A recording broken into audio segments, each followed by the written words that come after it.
Ok, bueno, ahí siempre un gran saludo ahí a la distancia. Espero que estén bien, donde sea que estén, y buenos días, ¿verdad? Entonces vamos a tejido sanguíneo y a frotis de sangre periférico. Eso es lo que significa FSP.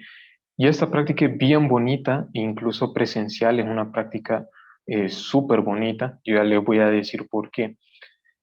Pero si ustedes se fijan, hay bastante contenido que revisar cuando estamos tocando sobre tejido sanguíneo.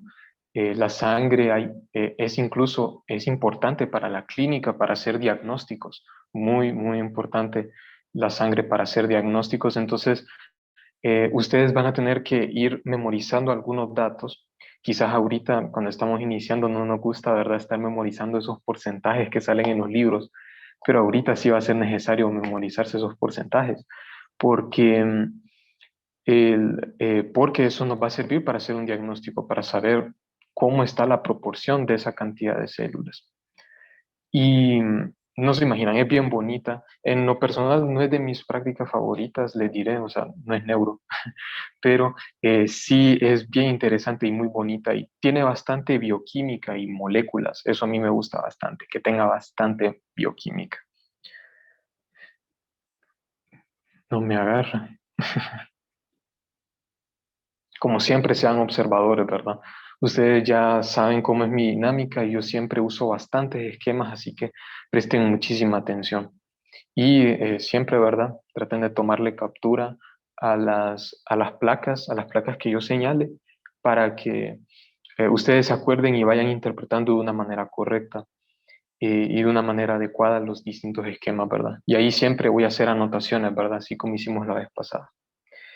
Y mi objetivo es que ustedes al no más ver una placa, ustedes digan, ok, esta es una placa de sangre, esto es un neutrófilo, esto es un basófilo, esto es un eosinófilo, y así todas las células, yo quiero que ustedes al no más verlas tengan aunque sea una idea de qué es y de qué están viendo.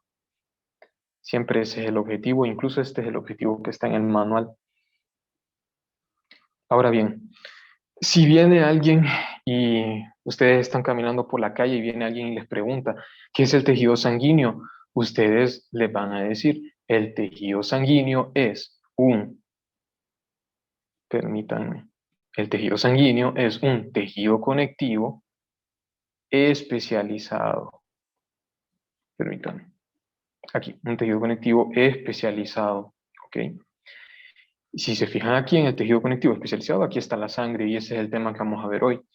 Ahora, es distinto, ¿verdad? Aquí nosotros miramos fibras. Por ejemplo, en el tejido propiamente dicho o en el tejido conectivo no especializado, nosotros miramos un montón de fibras. Igual aquí, en cartílago miramos colágeno, en hueso también miramos colágeno, pero acá no vamos a estar viendo colágeno, sino que vamos a tener algo líquido.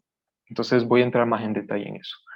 A veces es muy difícil, ¿verdad?, definir las cosas, pero cuando nosotros usamos las características de las cosas, podemos llegar a definiciones bien claras. Entonces, a veces nosotros sabemos, por ejemplo, qué es un hueso. Nosotros sabemos qué es un hueso, tenemos la imagen de un hueso, pero si viene alguien y nos pregunta, es bien difícil como llevar a las palabras qué es un hueso. Entonces, por eso ustedes sepan de que es un tejido conectivo, pero es un tejido conectivo especializado. Y así ustedes lo van a encontrar en todos los libros que ustedes lean. El hueso es un tejido conectivo especializado, igual que la sangre. Es un tejido conectivo especializado, nada más que líquido. Aquí no vamos a encontrar los colágenos que miramos en los demás tejidos, sino que va a ser una matriz líquida. ¿Ok? Ahora bien, generalidades de la sangre. Entonces, como les mencioné, es un tejido conectivo especializado y consiste de dos cosas igual que todo tejido conectivo. ¿Ok? Consiste de plasma, la sangre consiste de plasma y consiste de elementos formes. Los elementos formes serían las células, ¿ok? Elementos formes son las células. Ahora, el plasma, esto es muy importante porque el plasma es líquido, pero también es la matriz extracelular. Acuérdense que en un tejido conectivo no especializado, o sea, tejido conectivo laxo, denso, denso regular, denso irregular, todos esos tenían una matriz extracelular y nosotros los clasificamos por su matriz extracelular. Decíamos de que eh, tiene más fibras que células, tiene más sustancia fundamental formada, más sustancia fundamental amorfa, así, ¿verdad? Entonces los vamos clasificando por los proteoglucanos, por las glucoproteínas, por el colágeno que tiene. Pero aquí nosotros vamos a tener un plasma líquido. Ahí nosotros vamos a ver de que literalmente la sangre es, como se dice popularmente, es pura agua. Ahí ustedes van a ver los porcentajes y es importante que tengamos una conciencia de los porcentajes.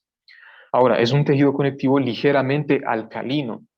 Entonces aquí ustedes imagínense eh, la, la línea del pH, o sea, la línea numérica del pH. 7 es neutro, menor a 7, o sea, de 0 a 6.9 sería ácido, y de 7 a, y de 7 a 14 sería alcalino, ¿no? O una sustancia básica. Entonces el pH está entre 7.35 y 7.45. Y este es un dato muy importante. Si se fijan, solo son 10 de diferencia. No es neutro, no es 7, pero está ligeramente alcalino, es ligeramente básico. Ahora, ¿por qué es importante saber esto? Porque si está, por ejemplo, en 8, ya vamos a tener una alcalosis, que ustedes lo van a ir viendo más adelante, y luego ustedes, si tienen menos de 7.35, tienen una acidosis. Entonces, si se fijan, toda esta bioquímica que miramos aquí, por ejemplo, el pH, el nivel de acidez o de básico, es importante para el diagnóstico y para saber qué está pasando dentro del cuerpo. También, algo que olvidé mencionar, al ser un tejido conectivo líquido, es de fácil acceso. O sea, creo que todos nos hemos hecho algún examen de sangre para que nos hagan un hemograma. Eh, eh, nos han, eh, nos han hecho un procedimiento en el cual nos extraen sangre. Entonces, toda esa bioquímica, toda esa información que tiene la sangre es muy importante para los diagnósticos. Ahora, esto es importante. La sangre normal es la sangre que está circulando por el sistema circulatorio, valga la redundancia, normalmente de 5 a 6 litros, ¿ok? Para que se hagan una idea, es como que ustedes miraran dos botellas de Coca-Cola de 3 litros, las dos botellas de Coca-Cola de 3 litros. Ese es el total de sangre que anda circulando. Si hay menos de esa sangre, ya tenemos un grave problema. Y si hay más de esa sangre, pues lo que van a suceder es que se va a acumular el líquido, pero en otras partes del cuerpo. Ustedes lo van a ir viendo más adelante mientras más vayan avanzando en la carrera. Y eso representa un 7 a 8% del peso, ¿verdad?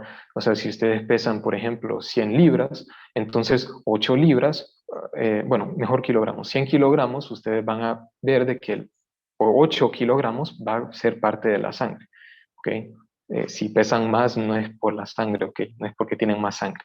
Y como les he mencionado, ofrece información diagnóstica muy útil porque es de fácil acceso, como les dije, es líquida, y la composición bioquímica. Ya vamos a ver de que hay un montón de cosas, hay un montón de proteínas que nos sirven para los diagnósticos. Ahora, ¿para qué sirve la sangre? Como bien me estoy seguro que imaginan ustedes, transporte de oxígeno y transporte de nutrientes, ¿verdad? Muy, muy importante. Transporte de dióxido de carbono, y el dióxido de carbono se transporta normalmente como bicarbonato. Yo les voy a explicar eso más adelante, por eso les digo, es un tema algo complejo. Y nutrientes o desechos. También sirve para la distribución de hormonas. Si se acuerdan, las hormonas, las glándulas endocrinas, secretan sus hormonas al torrente sanguíneo y luego la sangre las lleva alrededor o hacia los demás tejidos que la necesiten. Regula la temperatura, importante. El equilibrio ácido-base, como les dije, si se altera el pH de la sangre, que es de 7.35 a 7.45, ya vamos a tener un problema con la acidez o con la acidez o la alcalinidad de la sangre. También sirve para el transporte de células inmunitarias. Las células inmunitarias vamos a ver de que están recorriendo, van a estar a través de la sangre y van hacia lugares específicos donde se necesitan. Y también sirve para la coagulación cuando hay algún daño. ¿Okay? Entonces, aquí esto es importante que lo tengamos en mente. Si nosotros, por ejemplo, le sacamos sangre a un paciente, entonces, y nosotros lo centrifugamos en un tubito, nosotros vamos a hacer una centrifugación en el tubito, lo vamos a poner en una máquina para que dé un montón de vueltas, nosotros vamos a tener estos porcentajes, ¿ok? Nosotros vamos a tener que, no, esto es amarillo, a mí me gusta más el rojo. Entonces vamos a tener esto, vamos a tener que esta parte va a ser el plasma. Como les dije, el plasma, mírenlo como la matriz extracelular. Va a ser, en vez de colágeno, van a ser un montón de proteínas, otras proteínas distintas. ¿Y cuáles van a ser estas proteínas? Albúmina, muy importante que la tengan, esta es la más abundante. ¿Okay? Plasma es la matriz extracelular y aquí van a haber proteínas. En vez de colágeno van a haber otras proteínas. va a haber albúmina, y esta es la más importante, va a haber fibrinógeno, muy importante y por algo está en rojo, y las globulinas, ¿ok? Inmunoglobulinas es específico, pero vamos a ver qué son las globulinas, ¿ok? Entonces el plasma, si nosotros le agarramos una muestra y le damos un montón de vueltas, vamos a tener que el plasma, lo normal, es que tenga 55%, ¿ok? De esa muestra, el 55% va a ser plasma, como lo dice acá. 55% va a ser plasma. Como les dije, el plasma es esa matriz extracelular. Y si se fijan acá, el 92% del plasma es agua. Como les dije, la sangre es pura agua. Y luego, el 7% de ese plasma va a ser proteínas. Y esas proteínas, memorícense tres: albúmina, fibrinógeno y las globulinas, específicamente las globulinas, ¿ok? Luego vamos a tener otros solutos que van a ser vitaminas, hormonas, sales, y eso va a ser un 1%, ¿ok? Luego vamos a ver una pequeña capa, y esa pequeña capa solo va a representar un 1%, y a esa capa se le llama la capa leucocitaria. Aquí ya estamos viendo las células, ¿ok? Aquí ya miramos células, ¿ok? Ya miramos a las células o los elementos formes. Aquí vamos a encontrar leucocitos o glóbulos blancos, y también vamos a encontrar las plaquetas. Estoy seguro que ya tienen como una idea para qué sirven, pero ahí las vamos a repasar. Y luego las hematíes. Hematíes es otro nombre que reciben los glóbulos rojos. Y si se fijan, reciben bastantes nombres: hematíes, hematocrito, eritrocitos, glóbulos rojos, y aquí esto está en inglés, red blood cells. Entonces, acá nosotros vemos de que hay un montón de nombres para los eritrocitos, para los glóbulos rojos, ¿ok? Entonces, esto va a representar de un 42 a un 47%, específicamente un 45%, eso es lo que más sé. Entonces, de una muestra, acuérdense, 55% va a ser plasma, que el plasma es pura agua, y proteínas, albúmina, globulinas y fibrinógeno. Luego una capa leucocitaria, que son los glóbulos blancos y las plaquetas, 1%, y las hematíes o los eritrocitos van a ser de un 45%. Importante que ustedes lo tengan. Pero ahora, ¿por qué vamos a tener esta separación? Porque pusimos un anticoagulante, ¿ok? Un anticoagulante, como su nombre lo dice, anticoagulante, evita la coagulación. ¿Y qué, eh, y qué, eh, ¿y qué puede ser un anticoagulante? La heparina o el citrato, ¿ok? El citrato. Entonces nosotros le ponemos aquí anticoagulante y nos va a separar de esta manera. Pero ahora, si nosotros hacemos una centrifugación, o sea, vamos a agarrar el tubito de ensayo y le damos vuelta, pero ese tubito de ensayo no tiene un anticoagulante, nos va a pasar esto. ¿Y qué es lo que va a pasar? Se va a crear un coágulo de sangre. O sea, sin un anticoagulante, obviamente se va a generar un coágulo. Y con el coágulo, ¿qué es lo que va a hacer? Todos los elementos formes, o sea, todos todos los eritrocitos, esta capa leucocitaria y obviamente las plaquetas van a formar el coágulo, y nos va a quedar el suero. Y el suero es un líquido, es un líquido rico en proteínas, o sea, vamos a tener albúmina y las globulinas, pero sin el fibrinógeno. Por eso es importante, aquí está resaltado, ¿verdad? Aquí vamos a tener fibrinógeno y aquí sin fibrinógeno. Pero como les dije, tiene la albúmina y tiene las globulinas, ¿ok? Entonces ya saben cuál es la diferencia entre plasma y suero. En plasma tenemos el fibrinógeno, en el suero no hay fibrinógeno. ¿Por qué? Porque el fibrinógeno se coaguló. Ahí ustedes van a aprender de que el fibrinógeno, cuando se coagula, el fibrinógeno, Fg, cuando se coagula, se convierte en fibrina, ¿ok? Fibrina. Y eso es lo que dice aquí, se convierte en una red de fibrina. Y esa red de fibrina ayuda a formar el coágulo, ayuda a unir todo como en una red, como si estuvieran pescando, la fibrina es esa red. Entonces, la sangre sin anticoagulante, entonces se deja coagular y nos va a formar el suero. El suero no tiene fibrinógeno porque ya se coaguló. Entonces acá me gusta este esquema bastante porque acá nos viene y nos empieza a indicar cuál es el porcentaje, ¿verdad?, de todas las células. Entonces, para que ustedes se vayan dando una idea, yo les voy a ir mencionando esto bastante porque en el examen les va a salir un hemograma y ustedes tienen que interpretarlo, y para poder interpretarlo hay que irse sabiendo los valores, ¿ok? Entonces, si tenemos acá 1%, y acá en este 1%, en esta capa leucocitaria, tenemos glóbulos blancos, tenemos plaquetas, nosotros vamos a ver de que de ese 1%, el 60% va a ser neutrófilos. El 3 a 10%, algunos libros dicen 8% monocitos. Del 1 al 4% son los eosinófilos. Del 20 al 40% linfocitos. Y luego del 0 al 1% basófilos. ¿Ok? Entonces, yo creo que hasta ahí está bien claro, ¿verdad? Plasma, matriz extracelular, y luego todo esto serían las células. En vez de los fibroblastos que hablábamos, vamos a tener glóbulos rojos y glóbulos blancos. ¿Okay? Listo. Entonces, acá, como les decía, el plasma es como si fuera la matriz extracelular, ¿ok? La matriz extracelular. Eso quiero que piensen en plasma. 92% de agua y de 7 a 8% albúmina, las globulinas y los fibrinógenos. Okay, acuérdense que los fibrinógenos se convierten en fibrina para hacer el coágulo. Y luego 1 o 2%, un montón de electrolitos y vitaminas y todo lo que les expliqué. Ahora, la más abundante es la albúmina. La albúmina creo que está en un 58 a un 60% de todas esas proteínas. Entonces, de este 7 a 8%, el 60% va a ser albúmina. Luego las globulinas, no me acuerdo cuál específicamente el porcentaje que representan, pero algo importante con las globulinas es esto. Las globulinas se dividen en dos, ¿ok? Para que ustedes las vayan viendo, porque a veces los libros nos confunden. Las globulinas, tenemos las globulinas alfa y las globulinas gamma. ¿Okay? Las globulinas alfa, aquí nosotros vamos a encontrar sobre todo proteínas transportadoras, que van a ser como por ejemplo la ceruloplasmina, que la ceruloplasmina transporta cobre, y vamos a encontrar también eh,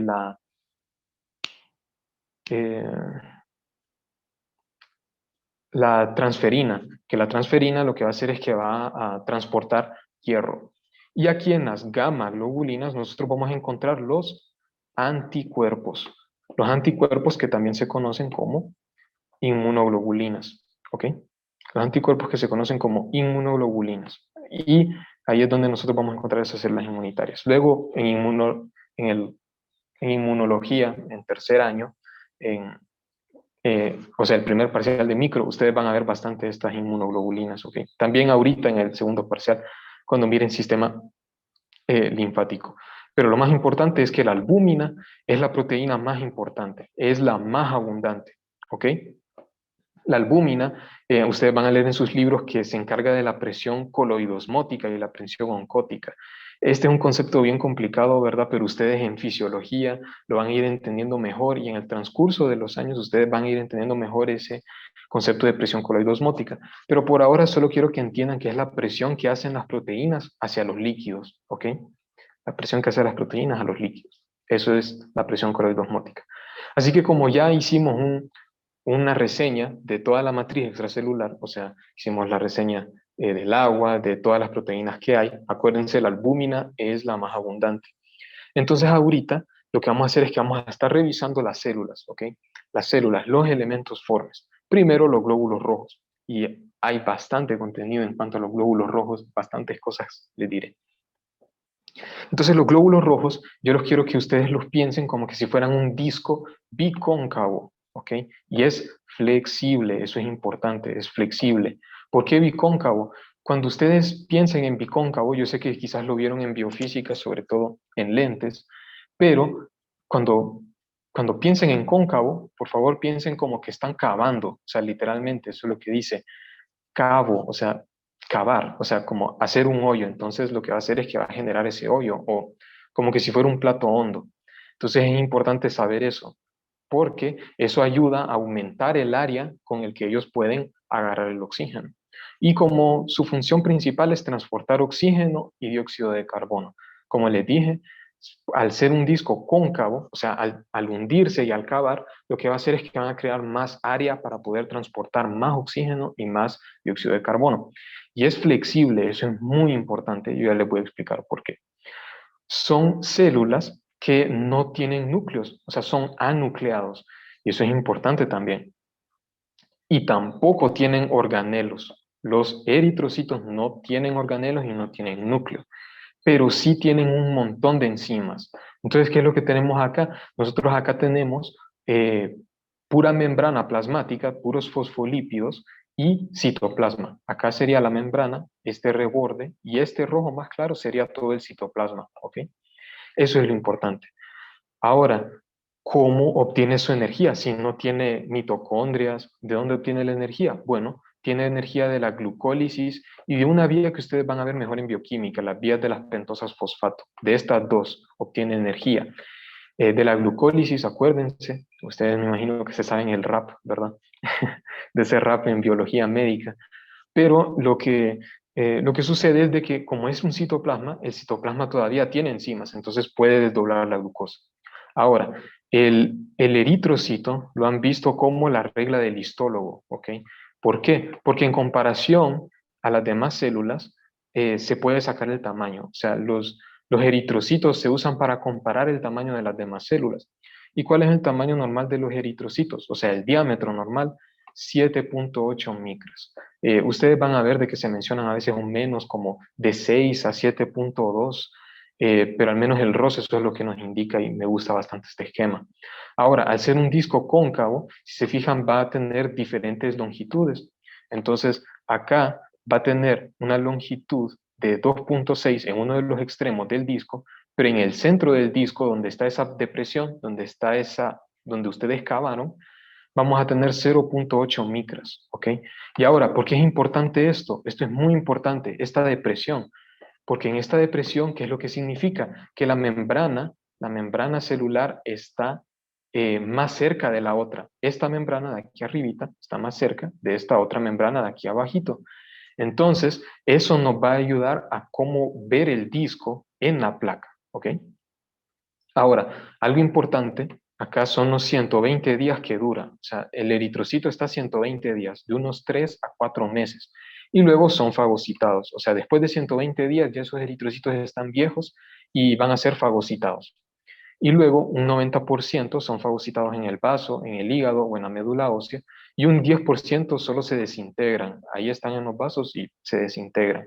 Pero el 90% son fagocitados, ¿ok? Ahora, ¿cómo vamos a ver los eritrocitos en la placa? Esto es muy importante. Se fijan acá, tenemos casi uno perfecto. Acá vamos a tener parece un disco, parece como una dona. Pero ahora, ¿por qué aquí se ve blanco y aquí se ve ya un poco más rosadito? Se ve como eosinófilo. Por lo que yo les expliqué, aquí, por ejemplo, en el centro del disco solo hay 0.8 micras, lo que significa que esta membrana celular de aquí arriba y esta membrana plasmática de aquí abajo están cerca. Entonces, por eso es que se ve así blanco. Y como están separados, acá, todo formando este disco, aquí arribita, es lo que se ve más denso, ¿ok? Entonces, identificar eritrocitos no es tan difícil, no hay bastante ciencia en hacerlo, súper fácil. Lo más difícil es todo esto. Como les dije, el eritrocito tiene una membrana flexible, es flexible. Ahora, ¿por qué? Porque si ustedes se acuerdan, por ejemplo, los vasos sanguíneos van a ir disminuyendo de calibre. O sea, vamos a tener un vaso sanguíneo grande como la aorta, pero después, por ejemplo, cuando pase ya me estoy yendo más adelante, ¿verdad? Pero cuando ya pase ya a la arteria humeral o a la arteria radial, que me imagino que la conocen por macro, se hacen más pequeños esos tubos. Entonces, como se están haciendo más pequeños esos tubos, más pequeños hasta llegar al capilar. Entonces, el eritrocito a veces se dobla, se va deformando para poder pasar a través de esos vasos sanguíneos muy pequeños, ¿ok? Entonces, para eso tenemos toda esta estructura. Este esquema me gusta más que este está en ROS. Pero como les menciona aquí, estamos aquí en la membrana, o sea, todo esto que está aquí en el borde es la membrana y aquí adentro el citoplasma, ¿ok? Entonces la membrana, yo quiero que tengan esto muy claro. Aquí vamos a tener, en medio de los fosfolípidos, vamos a tener estas dos proteínas. La glucoforina C específicamente, la GP, y la proteína en banda 3. Eso es importante, la proteína en banda 3. Ahora, ¿por qué son importantes? Porque ven estas ramitas que están acá. La proteína en banda 3 va a tener la hemoglobina, la HB, va a estar en la proteína banda 3, la hemoglobina, y la glucoforina va a añadir el antígeno el antígeno sanguíneo. ¿Y qué es el antígeno sanguíneo? Bueno, lo que ustedes conocen como grupo A, grupo B y grupo 0, conocido también como el O, ¿verdad? Entonces cuando le dicen, ¿y vos qué sangre sos? Yo soy tipo A, soy tipo B, tipo O. Entonces, ustedes tenganlo claro de que estos antígenos se adhieren a la glucoforina C. Y aquí ustedes van a ver un montón de proteínas, ¿verdad? Proteína en banda 4.2, la anquirina, proteína en banda 4.1, lactina, y vamos a ver todas estas ramificaciones, todas estas cadenas alfa y beta de la espectrina. Ahora, ¿por qué son importantes esto? Porque todas estas cadenas espectrina y alfa forman parte del citoesqueleto. Entonces, todas estas proteínas se asocian, se disocian y eso le va dando flexibilidad al eritrocito para que se deforme y vaya pasando a través de vasos sanguíneos pequeños, ¿ok? Ahora, y ustedes me dirán, pucha, ¿y para qué toda esa bioquímica? ¿Para qué todo ese montón? Porque cuando hay alteraciones en la espectrina, por ejemplo, o en la proteína en banda 2, nosotros vamos a tener cambios también. Entonces, por ejemplo, acá, estos son los eritrocitos que ya sabemos identificar, ¿verdad? Que se ven blancos en el centro porque las membranas plasmáticas están casi cerca. Pero estos que se ven negros, que parecen pelotas, no es que son discos, son esferas. Y a eso se le llama esferocitosis. ¿Y por qué se da la esferocitosis? Porque tenemos una espectrina anómala. Todas estas cadenas son malas. Entonces, ¿qué pasó? No hay flexibilidad. Entonces no vamos a poder ni siquiera mantener la forma del eritrocito. También, como menciona acá, esta espectrina no se va a unir de manera correcta a la proteína en banda 4.1, para que la vayan identificando acá, la anquirina, que la identifiquen acá junto con la proteína en banda 3, la proteína en banda 3 y con la proteína 4.2 acá. Estos son los dibujos que ustedes tienen que dibujar para que ustedes se hagan una idea de cómo son y se les facilite. En rojo está bien complicado, pero solo para que ustedes lo miraran. Y ahora, otra malformación que podemos ver es esto. Y a esto se le llama esferocitosis, elipsocitosis, perdón, como formando un elipse. ¿Y por qué se forma? Por deficiencias en la glucoforina C, por deficiencias en esta, ¿ok? Entonces es muy importante que los tengamos en cuenta porque esto al final forma una unión anómala a la espectrina, ambas, ¿ok? Ambas forman una unión anómala. Entonces, por eso es importante conocer todos estos datos moleculares, porque nos ayudan a entender qué es lo que sucede, ¿ok? No es solo memorizar formas o no es solo ir memorizando datos clínicos. Lo importante es entender por qué sucede. Si nosotros entendemos por qué sucede, nosotros vamos a saber cómo tratarlo, cómo identificar las causas y tratarlas de una manera correcta, ¿ok? Entonces, Entonces, acá, la hemoglobina. La hemoglobina es una proteína muy, muy importante. ¿Por qué? Porque esta hemoglobina va a ser la que va a ayudar a cargar el oxígeno y a cargar el dióxido de carbono, ¿ok? La hemoglobina tiene 4 subunidades, ¿ok? Y cada subunidad va a tener un grupo hemo y va a tener un hierro, ¿ok? Entonces la hemoglobina, ustedes la van a ver de que la definen como un tetrámero, va a ser como una proteína compuesta de 4 subunidades, ¿ok? Entonces acá nosotros vamos a tener la subunidad 1 en rojo, vamos a tener la subunidad 2 en naranja, vamos a tener la subunidad 3 en café y vamos a tener acá la subunidad 4 en rosado. Lo importante es de que acá nosotros vamos a tener estos discos. Este disco, si se fijan, representa el grupo hemo, todo esto que está aquí alrededor, y el hierro. Hierro en estado ferroso, o sea, el F2, ¿ok? El Fe2, ¿ok? Acuérdense bien. Y luego aquí vamos a tener alrededor el grupo hemo, ¿ok? Entonces, si a esta hemoglobina se le fija el oxígeno, la vamos a llamar oxihemoglobina. Pero si se le fija el dióxido de carbono, nosotros lo vamos a denominar carbaminohemoglobina, ¿ok? No carboxi, carbamino, ¿ok? Ojo con eso, carboxi ya es otro tipo de hemoglobina. Entonces, como podemos ver acá, nosotros vemos de que una molécula de hemoglobina, porque tiene 4 subunidades, o sea, tiene 4 partes, se le van a unir 4 moléculas de oxígeno, como podemos ver acá claramente, ¿verdad? Tenemos acá los disquitos del grupo hemo con el hierro y se les van a unir las 4 moléculas de oxígeno, ¿ok? Súper fácil, ¿verdad? Ahora, quiero hacer una aclaración. Si ustedes se fijan, yo les expliqué de que al inicio de que el CO2, o sea, el dióxido de carbono, se transporta como bicarbonato. Pero, ¿cómo es eso? ¿Qué es lo que sucede? Bueno, y acá les estoy hablando de carbaminohemoglobina. Bueno, entonces, acá, si ustedes se fijan, el CO2 en una ecuación química, el CO2 el, una molécula de agua, por la enzima anidrasa carbónica, acuérdense, todo lo que termina en asa es una enzima. Entonces la anidrasa carbónica va a unir el dióxido de carbono y el agua y va a formar ¿qué? Ácido carbónico.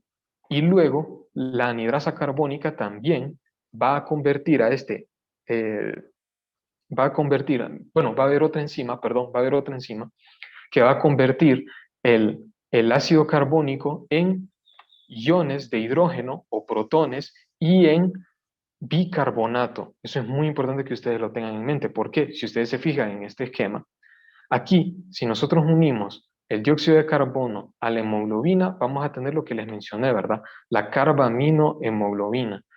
Pero, como les dije, que el eritrocito tiene en su citoplasma muchas enzimas, de esas la anidrasa carbónica, y ¿qué es lo que va a hacer? Con el agua, lo que va a hacer es de que va a combinar el CO2, el dióxido de carbono, con el agua, y la anidrasa carbónica lo va a convertir a ácido carbónico, y luego se va a convertir a protones, o sea, a hidrógeno, y a bicarbonato, perdón, y así es como se va a transportar en bicarbonato. Si ustedes se fijan en esta flecha, es la forma en la que más se transporta el dióxido de carbono. Aquí está, por ejemplo, el dióxido de carbono y aquí también. La flecha es muy grande y la flecha que es grande, ¿qué es lo que significa? Que esta es la manera con la que más se transporta el CO2. Esta, la carbaminohemoglobina, sí funciona, sí se transporta de esa manera, pero no mucho, ¿ok? Como si se fijan, aquí es delgadita la flecha en comparación a esta.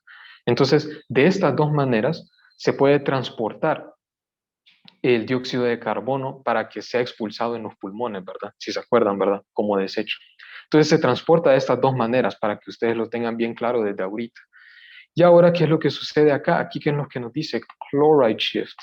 Y es que la proteína en banda 3, si se acuerdan, la proteína en banda 3, esta, la que fija la hemoglobina va aquí arribita, si se acuerdan, la hemoglobina va aquí arribita. La proteína en banda 3 lo que hace es que también intercambia el bicarbonato con el cloruro, ¿verdad? Yo sé que esto es quizás un poquito más avanzado, pero a veces los libros nos mencionan esto, entonces es importante conocerlo desde ahorita para que tengamos una buena idea. Si tienen alguna duda, por favor, me la hacen saber, ¿verdad? Ahora bien, nosotros vamos a tener 3 tipos de hemoglobina, ¿verdad? Ahora ya hablando específicamente de la hemoglobina, vamos a tener 3 tipos de hemoglobina. Vamos a tener 2 tipos de hemoglobina del adulto y vamos a tener una hemoglobina fetal. Entonces, la hemoglobina, como les mencioné, la hemoglobina tiene 4 partes, ¿verdad? Y esas 4 partes se van a componer de estas cadenas. Puede ser una cadena alfa, una cadena beta, una cadena gamma o una cadena delta. Lo importante de esto es que si nosotros combinamos 2 cadenas alfa con 2 cadenas beta, vamos a tener hemoglobina del adulto. Y eso va a ser un 96%. Pero si se fijan aquí, vamos a tener subtipos. Vamos a tener hemoglobina del adulto, A1, hemoglobina del adulto, A2, hemoglobina del adulto, B, y hemoglobina del adulto, C. Esta es la más importante, por eso está en negrita, porque es la hemoglobina glucosilada. Yo ya voy a explicar un poquito sobre esto, porque es importante para la clínica. Y luego la hemoglobina del adulto 2, que se va a componer de cadenas alfa y de cadenas delta, 2 cadenas delta, ¿ok? De un 1.5 a 3%. Y luego la hemoglobina fetal, que es la mejor hemoglobina que puede haber, ustedes ya van a ver por qué en bioquímica, va a tener 2 cadenas alfa y 2 cadenas gamma, ¿ok? Entonces, ¿por qué les mencioné que es importante la hemoglobina 1AC? Porque es la hemoglobina glucosilada. Esta hemoglobina glucosilada, además de transportar oxígeno, lo que va a hacer es de que va a unirse a la glucosa. Entonces, es importante para el diagnóstico de diabetes y también para el manejo de la diabetes, ¿verdad? La diabetes, acuérdense de que es el aumento de la glucosa en la sangre. ¿Y qué es lo que pasa? Como hay bastante glucosa en la sangre, la glucosa también se va a unir a la hemoglobina, específicamente a la hemoglobina A1C, ¿ok? A la hemoglobina del adulto C. ¿Y qué es lo que sucede? Bueno, como se acuerdan, yo les dije que 120 días duran los eritrocitos en la sangre, pero si nosotros, y luego esta hemoglobina, perdón, 120 días duran los eritrocitos en la sangre, entonces van a ser fagocitados. ¿Y qué es lo que pasa? Como la glucosa se va a adherir aquí, la glucosa nos indica cómo han estado 3 meses antes los diabéticos, cómo han estado sus niveles de glucosa 3 meses antes. ¿Por qué? Porque, por ejemplo, puedo tener la glucosa alta ahorita, pero antes, los meses antes, se van acumulando las glucosas dentro de la hemoglobina. Y por eso es que es un buen diagnóstico para ver cómo ha ido el tratamiento. A ver si me di a entender bien, ¿verdad? Eh, Hoy puedo tener la glucosa normal, ¿verdad? Pero 3 meses antes la tenía muy alta. Entonces, como la tenía muy alta, la glucosa se acumula aquí, en la hemoglobina. Por eso es que es un buen método de diagnóstico. Y por eso ustedes van a ver este montón de memes, ¿verdad?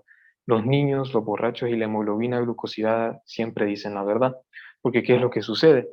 En los últimos 3 meses se va acumulando toda la glucosa alta, pero en el día en el que el paciente va a hacerse el examen, se regula la glucosa, ¿verdad? Ya la glucosa está normal. Entonces, por un día no se van a trastornar todos los datos que han habido 3 meses antes, ¿verdad? Entonces, por eso ustedes van a ver este montón de memes sobre esa hemoglobina glucosilada. Entonces, bueno, la hemoglobina glucosilada, acuérdense que es que la glucosa se va acumulando por 3 meses antes de que se fagociten los eritrocitos. Ok. Ahora, esto es importante, sobre todo para la clínica, porque se los preguntan en el examen. En el examen a ustedes les van a poner esto, que lean un hemograma y identifiquen los valores. Ustedes se fijan, vamos a ver, sobre todo en los eritrocitos, valores normales en hombres y valores normales en mujeres. Eso es muy importante que lo tengan en mente. Vamos a encontrar de número de eritrocitos totales de 4.3 a 5.9 millones y en mujeres de 3.5 a 5.5 millones. La hemoglobina en hombres de 13.5 a 17.5, o sea, 14 a 18, y en mujeres de 12 a 16 miligramos por decilitro. El hematocrito, acuérdense, hematocrito, hematíes, significa todo ese porcentaje cuando pasó por la centrífuga, dio muchas vueltas en ese tubo de ensayo. Lo normal es que encontremos de 41 a 53 en hombres y de 36 a 46 en mujeres, ¿verdad? A veces llegar a 55 es bien difícil, pero eso es lo que nos dice la teoría. Ahora, reticulocitos 0.5 a 1.5. En esto resulta importante sobre todo ver cómo se ha ido desarrollando el eritrocito. Si se acuerdan, hay células madres en la médula ósea y de las células madres se van a ir diferenciando a diferentes, ¿verdad? A diferentes células, ¿verdad? Entonces, el proeritroblasto, esta es la más importante, es la primera, y luego el proeritroblasto se va diferenciando a diferentes tipos de eritroblasto hasta llegar a este, ¿verdad? El normoblasto o el eritroblasto normocromatófilo. Este es importante porque lo preguntan. ¿Y por qué? Porque este es el que expulsa su núcleo y es la última célula que tiene núcleo, ¿ok? Es la última célula de los eritrocitos que tiene núcleo. Y luego se va a transformar en un reticulocito y el reticulocito lo vamos a ver en sangre y el reticulocito se mira así. Miren el reticulocito, ¿qué es lo que tiene? Ribosomas, esto es lo que tiene el reticulocito. O sea, todavía tiene algunos cuantos organelos.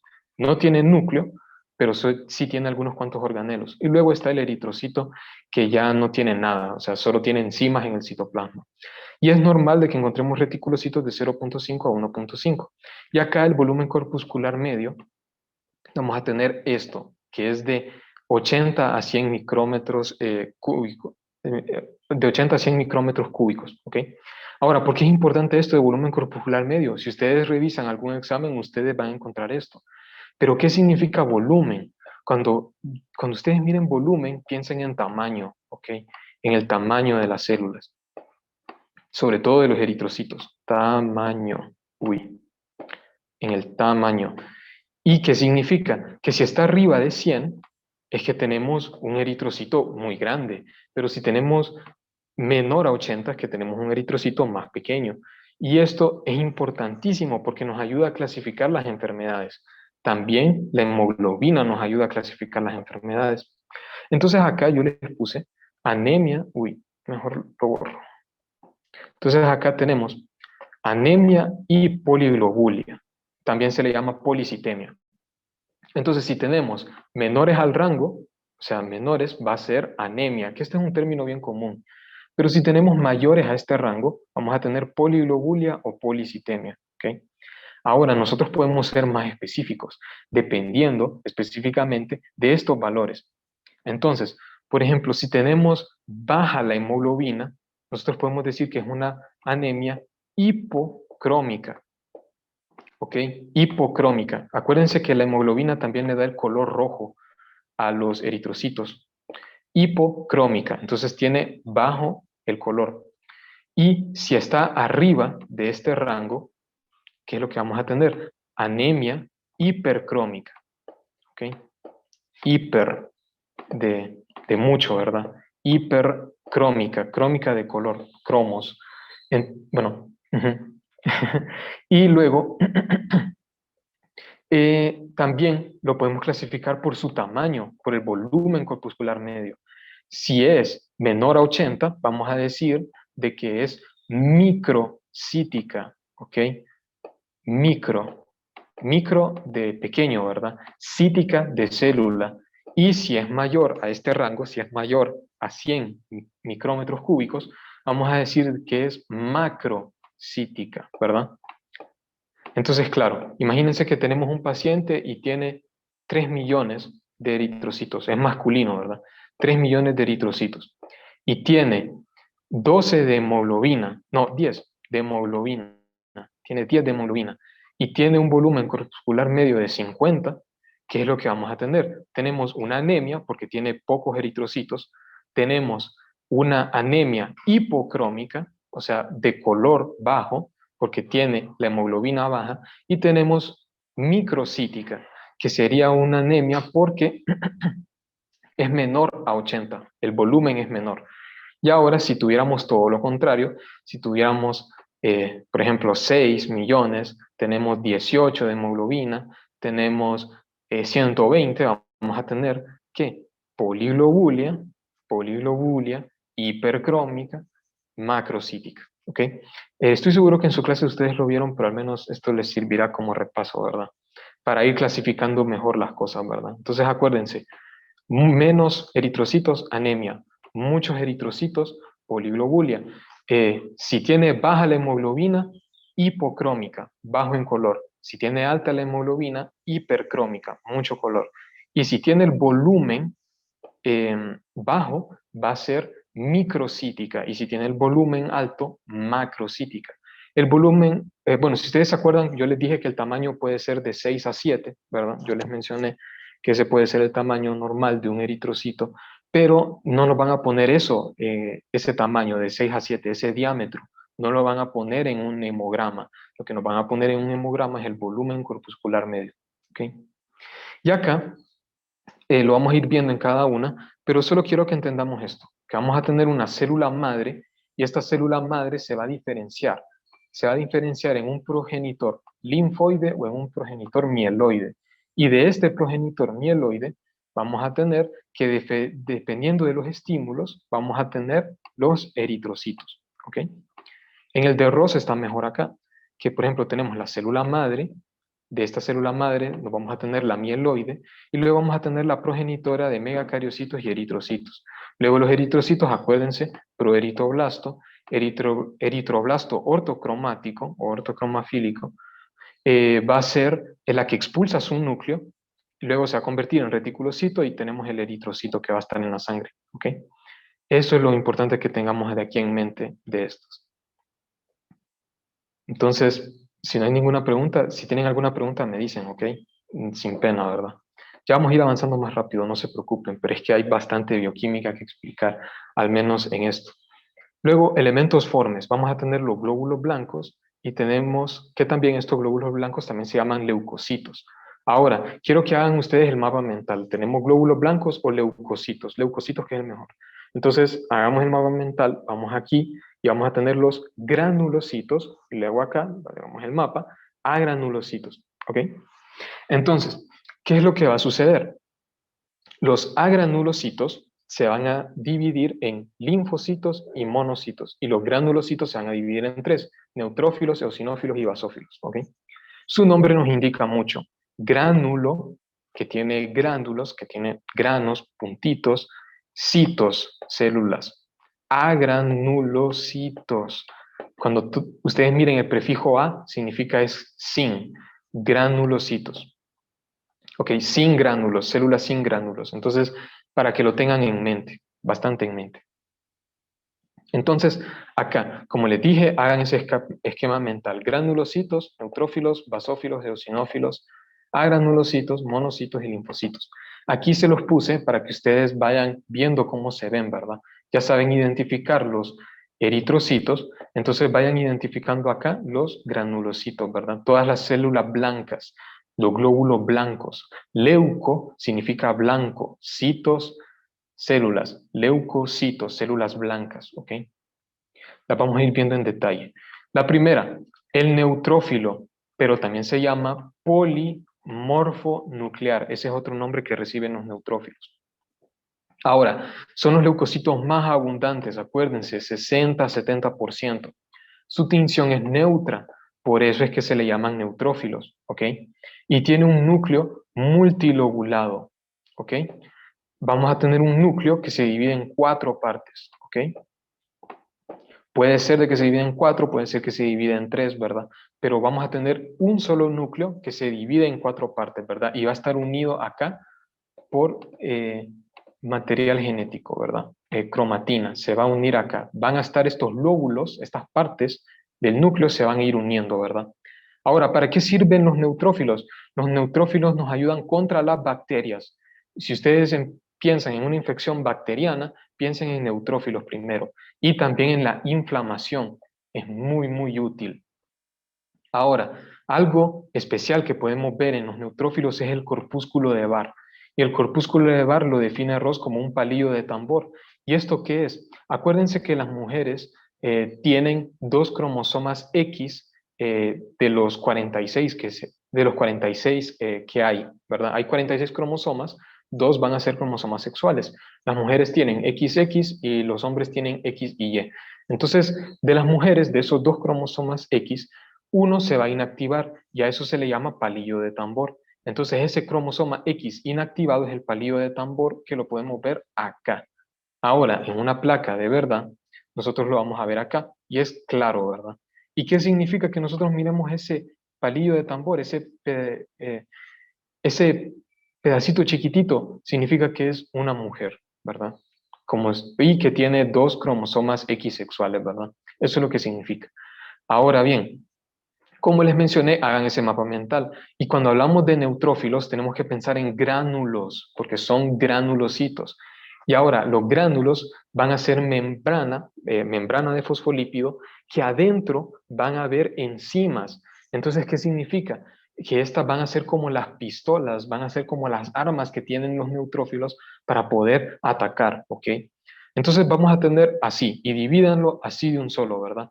Gránulos primarios, gránulos secundarios y gránulos terciarios, ¿verdad? Y todos estos, primarios, secundarios y terciarios, van a estar llenos de enzimas. Importante que recalquen eso. Ahora, los primarios también se les llama azurófilos, y los azurófilos son lisosomas. Si se acuerdan, los lisosomas son organelos, que son cuerpos que van a estar llenos de enzimas. Y aquí nosotros vamos a ver la mieloperoxidasa, ¿ok? La mieloperoxidasa. La mieloperoxidasa es la enzima más importante, ¿ok? Yo les voy a explicar cómo funciona, pero también aquí nosotros podemos ver hidrolasas ácidas, que esa es la vieja confiable, catelicidinas y defensinas. Ahora, los glánulos secundarios son los glánulos específicos, ¿ok? Los glánulos específicos tienen colagenasa tipo 4, gelatinasa, fosfolipasa y tienen también lisosima y lactoferrina, ¿ok? Estas diría yo que son las dos más importantes, colagenasa y gelatinasa. De los primarios, mieloperoxidasa e hidrolasas ácidas, esas fijo, tenganlas memorizadas. Y colagenasa tipo 4 y gelatinasa de estas, de los gránulos secundarios. Y ahora los gránulos terciarios también hay colagenasas, gelatinasas y catepsinas. También pueden haber fosfatasas, ¿ok? Entonces, si ustedes se fijan acá, estas como pelotitas que miramos en este esquema, esos son los gránulos, ¿ok? En la placa nosotros vamos a ver unos cuantos, es bien difícil de verlo, ¿verdad? Por ejemplo, acá es bien difícil de verlo, pero para identificar un neutrófilo, fíjense en su núcleo. Para identificar un neutrófilo, fíjense que el núcleo tenga muchos lóbulos y esté como unido por estos palitos, ¿ok? Eso es lo que quiero que se fijen en un neutrófilo y su coloración es neutra, ¿ok? Ahora bien, algo importante de los neutrófilos es que los neutrófilos están en la sangre, pero cuando hay una infección de la bacteria, por ejemplo, en la piel, en una parte de la piel, el neutrófilo va a pasar de la sangre a la piel.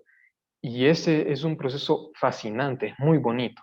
Entonces, imagínense que el neutrófilo está en medio del vaso sanguíneo y luego se va a marginar, o sea, se va a ir a pegar al endotelio que hay en el vaso sanguíneo. Va a rotar, se va a adherir y luego se va a meter entre las células endoteliales, o sea, va a pasar en medio de las células endoteliales y en medio de esas células endoteliales va a llegar al tejido, ¿verdad? En Ross hay un esquema muy bonito y la explicación de Ross es explícita.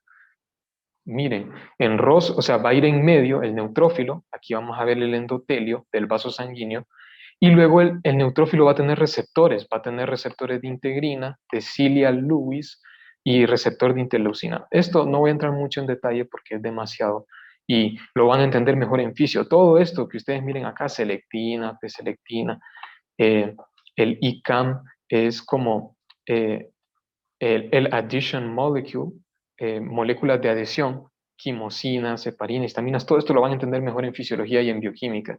Pero solo quiero que entiendan lo explícito que es Ross.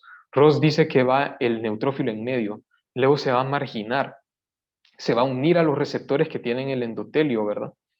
Y luego va a empezar a rodar. Y esa rodación, ese rodar del neutrófilo es como que si una pelota de tenis estuviera rodando eh, sobre velcro. Si ustedes se acuerdan del velcro, de esos tenis que uno se ponía y que se arrancan, o sea, no son los tenis de cordones, sino los tenis de velcro. Imagínense que una pelota de tenis estuviera rodando. Así es como rodan los neutrófilos sobre el endotelio. Muy explícito Ross con eso. Y luego hay dos términos que ustedes tienen que manejar bien. Son diapédesis y quimiotaxis. Entonces, diapédesis va a ser la migración que va a tener el neutrófilo en medio de las células endoteliales, a través de los vasos sanguíneos, ¿ok? Todo esto va a ser diapédesis. Entonces acá se va a abrir el endotelio, que van a estar juntos por las uniones laterales, si se acuerdan del endotelio, se van a separar y el neutrófilo va a entrar directamente, ¿ok? El neutrófilo va a entrar ahí y eso va a ser diapédesis. Y ahora, ¿qué es lo que va a pasar acá? Para que lo vayan correlacionando. Acá, si ustedes se fijan, tenemos colágeno, porque es la membrana basal. El colágeno tiene, la membrana basal tiene colágeno tipo 4, ¿ok? Entonces, si se acuerdan, los gránulos secundarios o los gránulos específicos tienen colagenasa tipo 4. ¿Y para qué sirve eso? Para degradar el colágeno y poder pasar. También las gelatinasas ayudan para ir degradando este colágeno que está aquí en la membrana basal o en la lámina propia, que va a ser el tejido conectivo que está abajo, va a ir degradando ese colágeno para que el neutrófilo pueda pasar, ¿ok? Y a eso se le llama diapédesis, la migración a través de los vasos sanguíneos. Y ahora, ¿qué es lo que va a pasar? Si tenemos una bacteria, acá, una bacteria, la bacteria va a empezar a producir quimosinas, ¿ok? Y estas quimosinas son moléculas. Ustedes las van a entender mejor en microbiología. Pero estas moléculas, ¿qué es lo que van a hacer? Estas moléculas, si se fijan, van a estimular al endotelio para que el endotelio tenga estos palitos, que estos palitos son los receptores. Y por eso es de que el neutrófilo se va a unir a esos receptores, porque la bacteria estimula con moléculas químicas al endotelio y el endotelio empieza a sacar esos receptores. ¿Ok? Pero estas moléculas también llaman a los neutrófilos para que el neutrófilo vaya a una a un sitio en específico, y a eso se le llama quimiotaxis. Quimiotaxis es la migración por sustancias químicas, por moléculas químicas, ¿ok? Entonces va a venir la bacteria y va a producir moléculas químicas y va a llamar a los neutrófilos. Para que lo entiendan mejor, yo así lo miro, si se fijan bien. Miremos este clip, ¿verdad? Permítanme, permítanme. No le puedo dar play. Ahí está. Entonces miremos este clip. Tal vez ustedes han visto esta película ya, Monster Inc., pero al menos así yo me imagino que es la quimiotaxis. La bacteria es este monstruo y va dejando moléculas. Entonces el neutrófilo va a ir agarrando esas moléculas y las va siguiendo hasta el lugar donde tiene que llegar. Así es como miro yo la quimiotaxis, ¿verdad? Que el cereal son como moléculas y la bacteria las va dejando para que el neutrófilo las siga, ¿verdad? Entonces, quimiotaxis, migración por moléculas químicas. Diapédesis es la migración a través de enzimas, a través de los vasos sanguíneos. ¿Ok? Ok. Ahora, si ustedes se acuerdan, el neutrófilo es una molécula fagocítica. ¿Y qué es lo que va a pasar? El neutrófilo va a tener receptores y la bacteria también. Entonces, cuando el neutrófilo, si ustedes se fijan acá, tiene muchos lóbulos, el neutrófilo, ¿qué es lo que va a hacer? Va a englobar, va a crear un endosoma que se va a convertir en un fagosoma, ¿verdad? O sea, va a englobar a la bacteria y la bacteria va a quedar dentro de una vesícula. ¿Y qué es lo que va a hacer el neutrófilo? El neutrófilo lo que va a hacer es que va a empezar a sacar un montón de especies reactivas al oxígeno, va a empezar a sacar todas sus enzimas, todo su armamento. Y cuando saque todo su armamento, va a destruir a la bacteria, ¿verdad? Adentro de sí. La fagocitosis, vamos a tener una endocitosis y lo que va a formar es un fagosoma y luego va a usar sus enzimas, el neutrófilo, para degradar a la bacteria. ¿Okay? Aquí había un GIF, pero no funciona. Bueno, entonces aquí sí funciona. Se lo engloba y lo deshace. ¿Y lo deshace con qué? Con las moléculas. Perdón, quería explicar algo. Y lo deshace con los gránulos. Si ustedes se fijan, los gránulos son estas vesículas. Todos estos puntitos son los gránulos, ¿verdad? ¿Y qué es lo que hacen los gránulos? Los gránulos se fusionan con este fagosoma que se creó con la bacteria. ¿Y qué es lo que pasa? Todas las enzimas que están aquí adentro pasan aquí junto con la bacteria y la destruyen. ¿Okay? Ahora, quiero que tengan este concepto bien claro.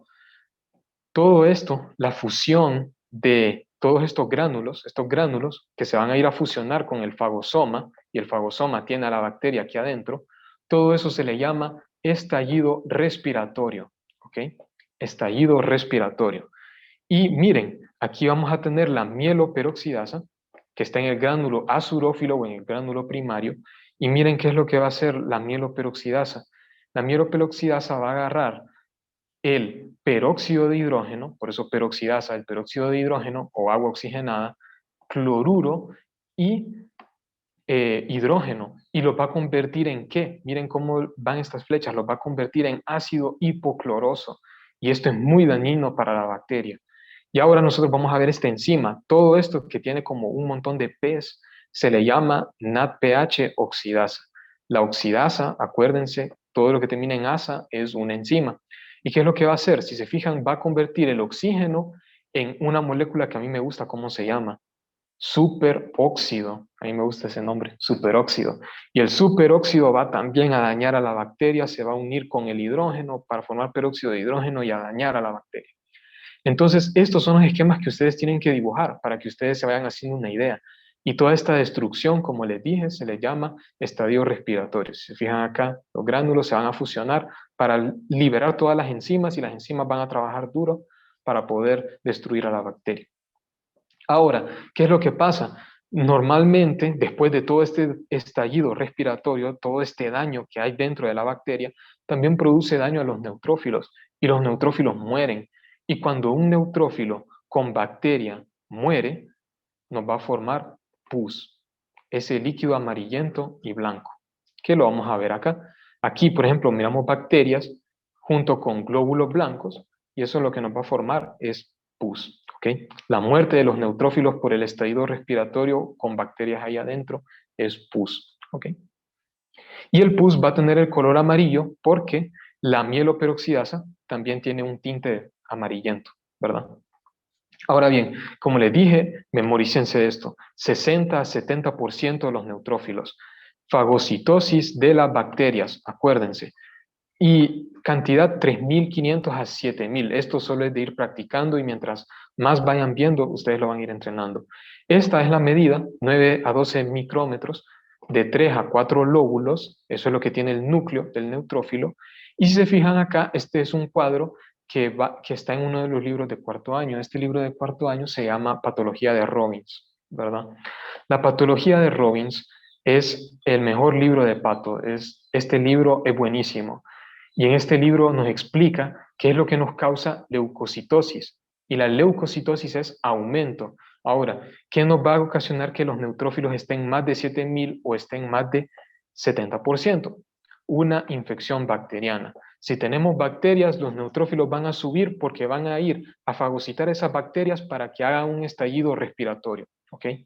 También lo miramos en inflamación, como les mencioné. Luego esto, lo demás, como necrosis tisular, esto ya es un poquito más avanzado, pero para que sepan que no solo es por bacterias, sino también por inflamación, que podemos tener aumento de los neutrófilos. Y eso se le llama neutrofilia, también recibe el nombre de neutrofilia. Como siempre, tenemos que ver esto. Vamos a ver la célula madre, la célula mieloide común, y la célula mieloide común se va a convertir en la progenitora de granulocitos y monocitos. Entonces, luego vamos a tener la célula progenitora de neutrófilos, nos va a dar mielocitos, mieloblastos, y luego estos se van a traducir a neutrófilos en la sangre, ¿verdad? Ustedes van a ver un montón de estos. Si se fijan, por ejemplo, acá, permítanme, neutrófilo, van a tener esto como UFC. La UFC no es esa de lucha libre, ¿verdad? UFC significa unidad formadora de colonias, ¿verdad? Y esto lo van a ver en el transcurso de todo esto. Y van a ver que hay un montón de moléculas que van a inducir la formación de de todas estas colonias, de todas estas células en la médula ósea, ¿ok? Ahora bien, acá esto es lo importante, el manual solo nos pide que señalemos el núcleo, si se fijan el núcleo como siempre multilobulado, el citoplasma y los gránulos. No es tan fácil ver los gránulos, ¿verdad? Los gránulos son como esos puntitos que les mencioné, pero no es tan fácil de verlos como les dije, la tinción es neutra, pero al no más ver este núcleo ya se sabe que es, ¿verdad? Neutrófilo, no hay pérdida. Luego vamos a ver eritrocitos a un lado y las plaquetas, miren, yo ya les voy a explicar cómo ver plaquetas, pero yo quiero que ustedes me dibujen las plaquetas acá. Yo ya les voy a decir cómo se dibujan unas plaquetas, solo que créanme que es muy difícil encontrar neutrófilos pegados a plaquetas, ¿verdad? Ustedes ahí lo van a tener que añadir, ¿verdad? A la imagen. Entonces, por favor, cualquier pregunta que tengan, me lo hacen saber, ¿ok? Encienden el micrófono y me dicen. Bien, acuérdense que estamos todavía en granulocitos, o sea, tenemos gránulos y vamos a tener acá los eosinófilos. Los eosinófilos, como lo dice su nombre, tinción eosinófila, lo vamos a ver súper rosado y vamos a tener un núcleo bilobulado. Y váyanse acordando que esto solo es un 4% de los leucocitos, ¿ok? 4%. Acuérdense, neutrófilos 60-70%, eosinófilos 4%. Tinción eosinófila, núcleo bilobulado, ¿ok? Aquí vamos a tener este núcleo que va a tener como dos grandes partes y va a siempre estar unido por cromatina, ¿ok? Aquí lo podemos ver específicamente en la placa, ¿verdad? Vemos acá este núcleo bilobulado. Un instructor una vez me dijo que estos parecen audífonos, como esos audífonos que usa uno de esos que ustedes ven ahí en internet, de esos locutores de radio o gamers que ustedes ven ahí para jugar videojuegos. Bueno, así parecen los núcleos de los eosinófilos, ¿verdad? Y como es un granulocito, siempre vamos a tener todos estos puntitos, todos estos gránulos, ¿verdad? Todas estas vesículas que van a tener adentro enzimas. ¿Y esas enzimas qué son? Son las armas, son las pistolas que tienen las células para defendernos, ¿ok? Y aquí si ustedes se fijan, aquí los puntitos sí son más claros, son más evidentes los puntitos en los eosinófilos, ¿ok? Ahora bien, ¿para qué sirven los eosinófilos? Los eosinófilos son para los parásitos, ¿ok? Para los parásitos, para los gusanos, para los gusanos específicamente, para los helmintos, ¿ok? Para eso funcionan los eosinófilos. También para la alergia. En las alergias vamos a ver bastante los eosinófilos. Y ahora, ¿qué es la alergia? La alergia es una reacción exacerbada del sistema inmune. Por ejemplo, puede ser de que entre nosotros hayan alérgicos a la piña, hayan alérgicos al maní, puede ser. Y si se fijan, el maní no es a todo el mundo que le causa problemas, solo es a algunas personas. ¿Y por qué a algunas personas les da alergia? Por ejemplo, les empieza a salir ronchas, empiezan a toser mucho, empiezan a estornudar mucho. Entonces, ¿por qué se da eso? Porque el sistema inmunitario hace una reacción exagerada hacia el maní o hacia el polen o hacia la piña. O a veces se nos inflama mucho, también eso es un síntoma de la alergia, se inflama demasiado. Entonces, es una reacción exacerbada del sistema inmunitario, la alergia. Y aquí los eosinófilos también exageran la reacción. No debería de ser así y la exageran. Y atopia significa la, la predisposición genética a tener alergias, ¿verdad? Muy importante eso.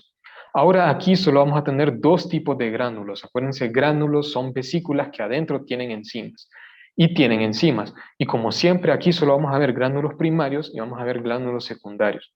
Siempre se van a llamar azurófilos y específicos. Como siempre, los primarios son lisosomas. Los primarios son lisosomas y por eso lo puse en grande, son lisosomas. Y aquí vamos a encontrar hidrolasas ácidas, ¿ok? La vieja confiable, hidrolasas ácidas. Ahora, los específicos van a tener enzimas bien interesantes, bien interesantes. Vamos a tener la proteína básica mayor, ese es necesario que ustedes se la memoricen. Vamos a tener la proteína catiónica del eosinófilo y vamos a tener la peroxidasa del eosinófilo. Si se acuerdan, peroxidasa, peróxido de hidrógeno o agua oxigenada, H2O2, va a tener mucha influencia en el eosinófilo. Pero mi favorita, la neurotoxina del eosinófilo. La neurotoxina del eosinófilo, miren qué nombre tan elegante, tan bonito, neurotoxina. Y ahora, ¿cómo funciona la neurotoxina? Si se acuerdan, los eosinófilos van a ir a atacar parásitos. Y en neuro creo que ustedes vieron filogenia, ¿no? Vieron cómo el sistema nervioso, comparado entre las distintas especies, cómo ha ido avanzando. Y si se fijan, los gusanos, los helmintos, tienen un sistema nervioso primitivo. ¿Y qué es lo que pasa? Esta neurotoxina, ¿qué es lo que hace? Se mete adentro del gusano y lo deja quieto porque le bloquea absolutamente todo el sistema nervioso. Fascinante esto. El superóxido de la mieloperoxidasa para el neutrófilo y la neurotoxina del eosinófilo, buenísimo. Y proteína básica mayor. Entonces acuérdense de estas cuatro, ¿verdad? Proteína básica mayor, proteína catiónica, peroxidasa y neurotoxina. Claro, nosotros vamos a ver también otras moléculas. Vamos a ver histaminasa, aril sulfatasa, colagenasa y catepsinas, ¿ok?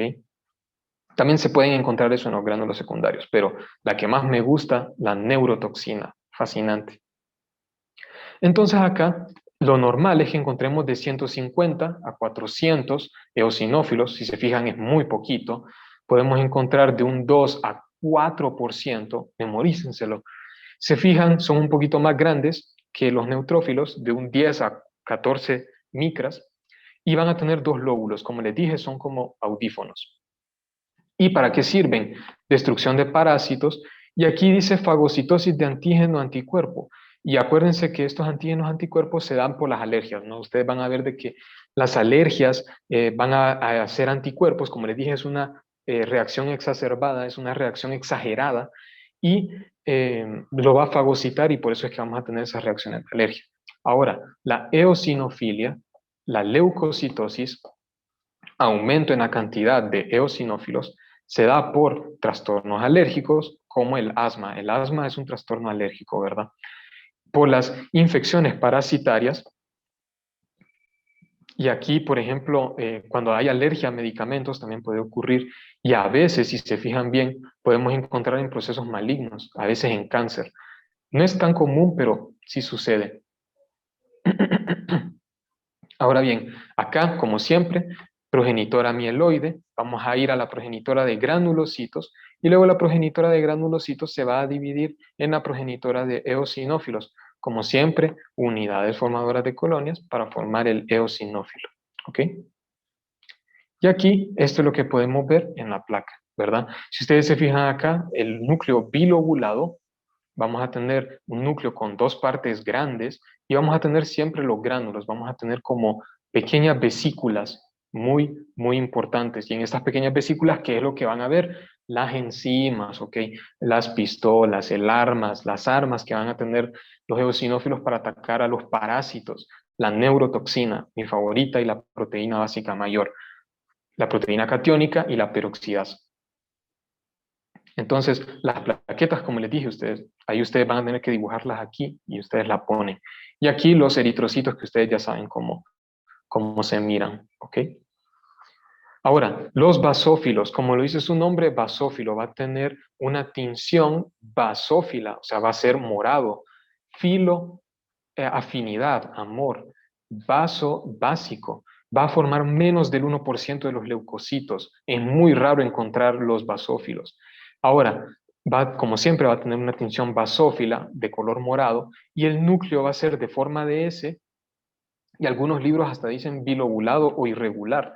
Ahora, núcleo en forma de S. Otra palabra, sigmoide. Esto es importante para que ustedes se vayan, para que ustedes le entiendan cuando vayan a leer el capítulo, ¿verdad? A veces les dicen que el núcleo es sigmoide y sigmoide es en forma de S, es un sinónimo, ¿verdad? Ahora, ¿qué es lo que sucede?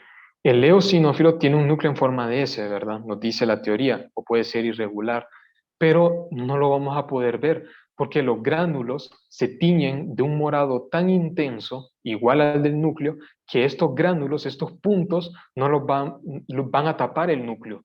Entonces, por eso es que no lo vamos a poder ver el núcleo. Y la verdad es que no se pierde, ¿verdad? Acá miramos el montón de gránulos, el montón de círculos, el montón de círculos basófilos moraditos, que son bien claros, ¿verdad? El núcleo no lo vamos a poder ver, es bien difícil de verlo, como aquí se ve, o sea, porque como se ve, los gránulos tapan al basófilo. Ahora, ¿para qué sirven los basófilos? Los basófilos no se lo tienen muy claro, pero se cree que tienen que ver en la alergia, ¿verdad? En la alergia también. No se tiene muy clara la función de ellos y si se fijan, es muy baja la concentración, hay muy pocos basófilos. Entonces, no es una célula que tenga una función tan clara, o sea, es muy poquito. Se le relaciona con las alergias porque se parece a las células cebadas o a los mastocitos que se les llama, que están en el tejido conectivo. Pero bueno, ahí se los dejo a su lectura si quieren indagar más en su función de la alergia. Ahora bien, eh, vamos a siempre encontrar dos tipos de gránulos. Si se fijan, solo el neutrófilo tiene tres gránulos. Como siempre, primarios, secundarios. Y como les dije, los azurófilos van a ser lisosomas, insisto, lisosomas. Y la vieja confiable, hidrolasas ácidas, ¿ok? Hidrolasas, hidrólisis. Vamos a ver una destrucción o una separación por agua, ¿ok? Luego aquí, gránulos secundarios o gránulos específicos, vamos a encontrar dos moléculas que ustedes tienen que memorizárselas fijo y por eso se las puse en negrita. Heparina e histamina. Y si se acuerdan, heparina, ¿qué es? Un anticoagulante. Anticoagulante. Anticoagulante. Entonces, ¿qué es lo que va a pasar? No va a haber coagulación de la sangre. Entonces, por eso también algo importante en la alergia. Y vamos a tener la histamina.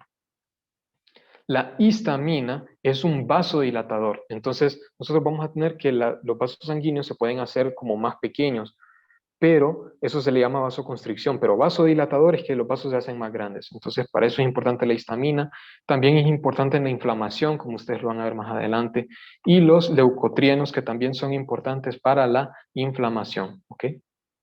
Ahora bien, pasemos acá. La cantidad normal es de 50 a 100 basófilos en el conteo por milímetro cúbico, menor a 1%, no son abundantes. Miden, su diámetro es de 8 a 10 micras, forma de S o sigmoide, pero no es visible por los gránulos, y su función es producir histamina y leucotrienos. Como les dije, no está tan clara su función, porque son muy pocas las células que hay en la sangre, pero se les ha relacionado con alergias, ¿ok? Ahora, el aumento, o sea, la basofilia o la leucocitosis basófila, que hay un aumento, o sea, vamos a encontrar que 10% cuando debería ser menos de 1, se relaciona con una enfermedad muy terrible que ustedes la van a aprender en cuarto año, leucemia mieloide crónica. Pero como les menciono aquí, es muy raro. Pero a eso se relaciona la basofilia, leucemia mieloide crónica. Leucemia, imagínense que significa cáncer, o sea, significa eh, sangre blanca, leuco, blanco, hemia, sangre. Entonces, muchos leucocitos en la sangre. ¿Okay? Es terrible la leucemia mieloide crónica, pero ustedes la van a aprender más adelante. No se desesperen.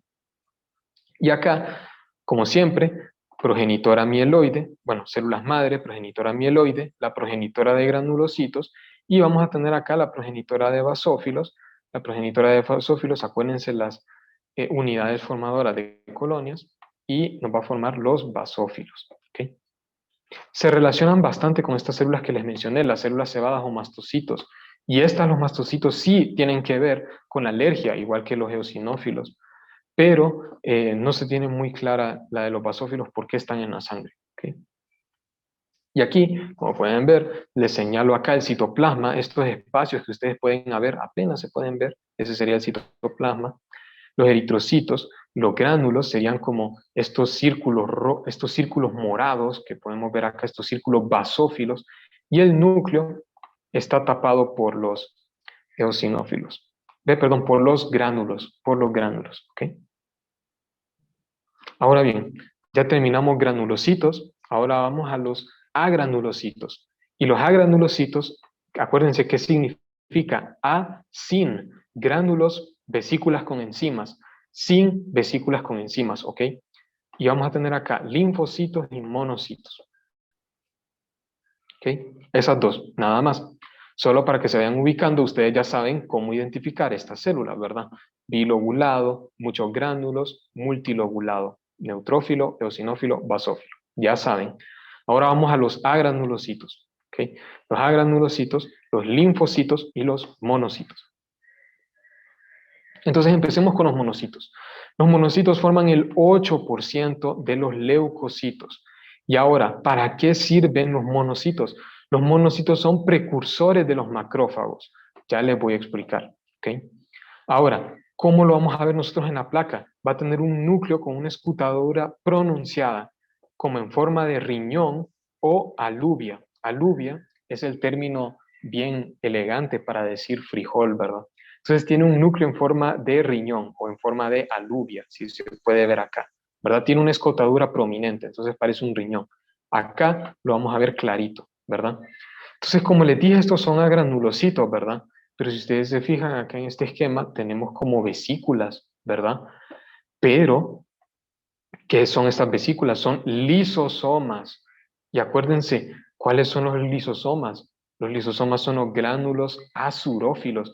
Y ustedes van a ver en sus libros que los gránulos azurófilos tienen enzimas. Entonces ustedes van a decir, pero ¿y por qué son gránulos y son agranulocitos? Bueno, es que los gránulos azurófilos son lisosomas y la cosa es que no se delucidó eso, entonces se fue quedando el término, ¿verdad?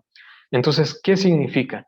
Que los agranulocitos, si suena contradictorio, sí tienen gránulos, ¿ok? Pero es que esos gránulos son los lisosomas que les vengo mencionando. Y como les dije, la vieja confiable, hidrolasas ácidas, ¿ok? Entonces, eh, quiero que entiendan bien eso, ¿verdad? eh, los monocitos no van a tener los glánulos secundarios ni los terciarios, ¿verdad? No van a haber glánulos específicos, pero sí van a haber glánulos azurófilos, o sea, van a haber lisosomas con enzimas. Eso es lo que quiero que entiendan. Por eso es que en este esquema ustedes pueden ver una que otra vesícula o pelotitas, ¿verdad? Entonces, ¿qué es lo que importa acá? Que se van a diferenciar en un macrófago, ¿ok? Los monocitos van a estar en la sangre, pero cuando lleguen a un tejido en específico, se van a diferenciar en un macrófago, ¿ok? Eso es lo importante de los monocitos.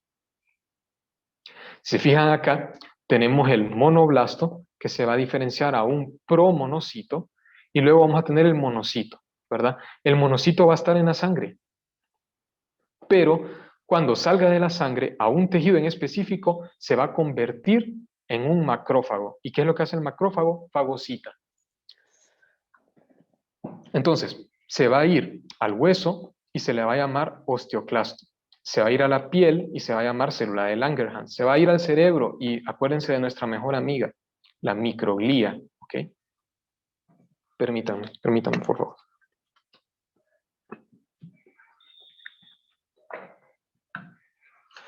Entonces, la célula de Kupfer son las células del hígado, ¿ok? Los macrófagos que estén en el hígado se les van a llamar células de Kupfer. Y los macrófagos que estén en el pulmón se van a llamar macrófagos alveolares. Si se fijan, hay porcentajes, ¿verdad? Entonces, luego, acá, monocitos, de 200 a 800 los vamos a encontrar. Ese es el conteo normal. Pero el porcentaje va a ser de 3 a 8%. A veces mencionan de 2 a 8%. Su diámetro de 12 a 15 micras, núcleo en forma de riñón. ¿Y qué es lo que van a hacer los monocitos? Como les dije, van a estar en la sangre, pero al llegar en un tejido en específico se van a convertir a un macrófago o se van a diferenciar a un macrófago. Ahora, ¿qué es lo que nos produce monocitosis o aumentos en la cantidad de monocitos? Infecciones crónicas, o sea, infecciones por largos periodos de tiempo, mayores a 2 semanas, mayores a 15 días, que son eh, enfermedades, enfermedades, o sea, infecciones crónicas de bacterias. Por ejemplo, la tuberculosis. La tuberculosis, me imagino que han de haber escuchado un poquito de ella. Primero empiezan los neutrófilos y luego van a venir los monocitos y van a querer producir macrófagos para atacar la tuberculosis, ¿verdad? Entonces van a estar elevados en la sangre para poder ir a los tejidos e ir a matar al bacilo de la tuberculosis, a la bacteria de la tuberculosis. También se pueden encontrar en enfermedades autoinmunes, eso es muy importante. Vamos a ver monocitos altos en enfermedades autoinmunes. Y que cuando vamos a ver todo esto bajo en enfermedades que son inmunodeficientes, como el VIH, por ejemplo. Y acá, si se fijan bien, vamos a tener la célula madre, célula mieloide común, los monocitos, acuérdense siempre, unidades formadoras de colonias, y luego aquí vamos a tener la célula progenitora de los monocitos, y el monocito va a estar en la sangre. Pero cuando llegue el monocito al tejido conectivo, si se fijan acá, tejido conectivo, todo esto se refiere a tejido conectivo, y todo esto acá vamos a estar en la sangre, ya vamos a tener los macrófagos, ¿verdad? Como les dije, van a ser diferentes dependiendo de su ubicación. Y ahora como, híjole, permítanme, no lo puse, permítanme.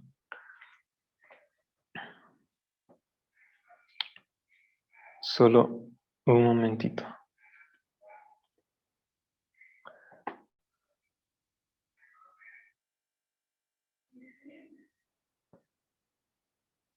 No me lo van a creer. Se me olvidó. Pucha, mano, se me olvidó ponerlo. Bueno, pero igual siempre solo les pide poquito, ¿verdad? Solo les pide como... Ah, qué barbaridad, olvidé ponerlo. Ahí ustedes ya sabrán cómo interpretarlo, ¿verdad? No se preocupen. Ya les di las herramientas necesarias, ¿verdad? Pero como siempre no les pide casi nada, solo les pide como núcleo y citoplasma. Entonces, todo relajado. Entonces, acá solo señalen cómo puede ser que se me olvidó. Perdón, de verdad, discúlpenme. Bueno, acá señalen el citoplasma, acá el núcleo, los eritrocitos, y luego dibujen ahí ustedes unas plaquetas. Yo ya les voy a enseñar cómo se ven, ¿ok? Entonces sigamos, ¿verdad? Ahora vamos con el siguiente. Los linfocitos, ¿ok? Los linfocitos van a representar un 20 a un 40% de los leucocitos, ¿ok? De todas las células blancas, ¿ok? Vamos a tener un núcleo ligeramente indentado, me gusta esta palabra, acéntrico, o sea que no está en el centro, y es muy denso. De esa manera nosotros lo vamos a diferenciar. Escaso citoplasma. Ustedes se fijan acá en este esquema, un núcleo enorme, muy denso, y que está ligeramente hacia la periferia, ¿ok? Está como a un extremo. Si se fijan, aquí hay un poquito de espacio de citoplasma en comparación a este. Aquí hay más espacio de citoplasma en comparación a este espacio. Entonces está como ligeramente hacia la periferia. Y así es como lo vamos a ver en la placa. Vamos a ver un núcleo muy denso que va a estar como pegado a la periferia y vamos a ver un espacio de citoplasma aquí arriba. A mí me gusta verlo como que si fuera una uña, como si fuera una uña, ¿verdad? Aquí está, por ejemplo, la uña, y aquí abajito ustedes van a ver lo que se mira rosadito de la uña. Se le llama leche unguial, ¿verdad? A lo que se ve como rosadito de la uña, ¿verdad? Entonces a mí me gusta verlo como que si fuera una uña. Ahora, bien, se subdividen en dos tipos, ¿ok? Los linfocitos. Bueno, en tres tipos, perdón. Linfocitos B, linfocitos T y en células nulas, ¿ok? Linfocitos B, bueno, los linfocitos, acuérdense que su función es inmunitaria, se encarga de defendernos también, pero de una manera más específica, de una defensa bien detallada y más organizada. Eso lo vamos a ver mejor ya cuando nos toque ver sistema inmune, ¿verdad? Pero esto es lo importante. Linfocitos B van a representar un 15% de este 20 a 40% y se encargan de la defensa humoral. ¿Qué significa? Cuando ustedes miren humoral, piensen en líquidos y proteínas, ¿ok? Aquí nosotros, ¿qué es lo que vamos a encontrar? Vamos a encontrar las inmunoglobulinas, ¿ok? O los anticuerpos, los linfocitos B, perdón, van a producir los anticuerpos o inmunoglobulinas. Ahora, los linfocitos T. Los linfocitos T representan el 80% de este 20 a 40%. Y la defensa es celular. Ahí ustedes van a ver ya en sistema inmunológico cómo funciona este sistema celular. Pero para adelantarlos, ¿qué es lo que van a hacer? Van a empezar a producir sustancias químicas para que se mejoren las respuestas del sistema inmune. ¿Ok? Ahora bien, ¿por qué se le llama linfocitos B? Se le llama linfocitos B porque la primera vez de que se les descubrió, eh, se les descubrió en un órgano que tienen las aves, o sea, los pájaros, las palomas, en la cloaca, para que sepan dónde está, en la cloaca. Y este órgano se le llama órgano bursa, la bursa de Fabricio, la bursa de Fabricio. Nosotros no tenemos esa bursa de Fabricio, ¿verdad? Entonces, lo que nosotros tenemos son órganos bursa equivalentes y el órgano bursa equivalente es la médula ósea, ¿ok? La médula ósea. Y en la médula ósea se van a producir los linfocitos B, ¿ok? En la médula ósea se van a producir los linfocitos B. Y los linfocitos T se van a producir en el timo, que ustedes ya lo van a estudiar. Va a ser un órgano que está en el esternón, ¿ok? Va a ser un órgano que está en el esternón. Ahora las células nulas, ¿qué es lo que vamos a encontrar ahí? Linfocitos NK. ¿Qué significa linfocitos NK? Linfocitos natural killer. Esos son mis favoritos, los natural killer. No les voy a decir nada sobre ellos, solo para que ustedes vayan a leer natural killer, asesinas naturales, para que ustedes vayan a leer un poquito. Y las células madre. Las células madre, como siempre, son esas células que vamos a tener en la médula ósea y se van a ir diferenciando. ¿Ok? Ahora, algo que cabe destacar, nosotros no vamos a poder diferenciar esto así nomás. Por ejemplo, yo no puedo decir de que esto es un linfocito B o es un linfocito T. Puedo decir que es un linfocito de manera general, pero no puedo decir que es un linfocito B o un linfocito T. Para hacer eso es necesario que se le aplique inmunohistoquímica o inmunocitoquímica. ¿Y eso qué es? Solo es como mandar anticuerpos específicos para que se unan a células específicas. No entraré mucho en detalle, pero solo para mencionárselos. Ahora, números normales de 1500 a 2500, porcentajes de 20 a 25%, o como les mencioné, 20 a 40%, de 8 a 10 micrómetros, no, esto no, 25 no, 40%, ¿ok? 40%.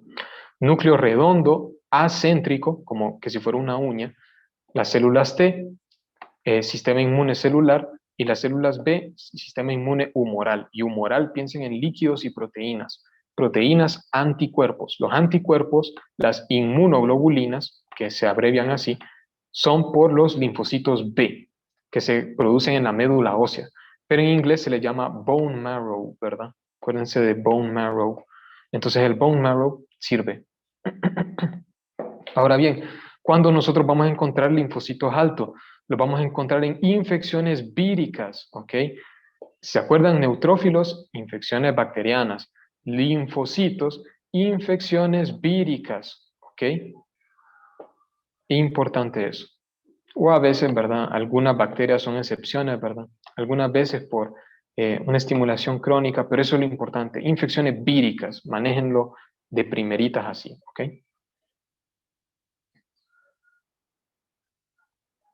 Ahora bien, el linfocito, eritrocitos, son los que vamos a poder ver acá. Como siempre, ¿verdad? Acuérdense, el disco y adentro lo vamos a ver como pálidos porque las membranas casi chocan, ¿verdad? Y aquí en la periferia se va a ver denso. Ahora el núcleo, como siempre, acéntrico, y si se fijan parece como una uña, ¿verdad? Este es el lecho unguial, o sea, la parte rosadita, y acá la uña propiamente dicha, y esa uña propiamente dicha, el citoplasma, y a ustedes les va a tocar dibujar las plaquetas. Ahora bien, ya nuestra última célula, ya vamos a terminar, no se preocupen, van a ser las plaquetas, ¿ok? Las plaquetas. Ahora bien, las plaquetas son fragmentos citoplasmáticos, ¿ok? Cuidadito, me dicen que las plaquetas son células, ¿verdad? Bueno, creo que dije células, ¿verdad? Antes. Son elementos formes, ¿ok? Pero no son células, son fragmentos citoplasmáticos. Hay de aquel que diga que son células, son fragmentos citoplasmáticos. ¿De dónde? Del megacariocito. Yo ya les voy a explicar sobre el megacariocito. Mega, obviamente grande, cario, núcleo, citocélula, o sea, célula de núcleo grande. Eso es lo que significa el megacariocito. Entonces, ¿qué va a hacer el megacariocito? El megacariocito va a empezar a sacar un montón de pedacitos de su citoplasma, y esos pedacitos de su citoplasma que van a ser las plaquetas. Otro nombre que reciben las plaquetas son los trombocitos, ¿ok? Los trombocitos. Entonces los trombocitos van a tener esta forma de disco, ¿ok? Y aquí adentro van a tener gránulos, también vamos a encontrar gránulos en las plaquetas, ¿ok? Son importantes para la coagulación. Ustedes, yo me imagino que conocen el término de coágulo, y coágulo es el primer tapón hemostático, ¿verdad? Se forma por las plaquetas, ¿ok?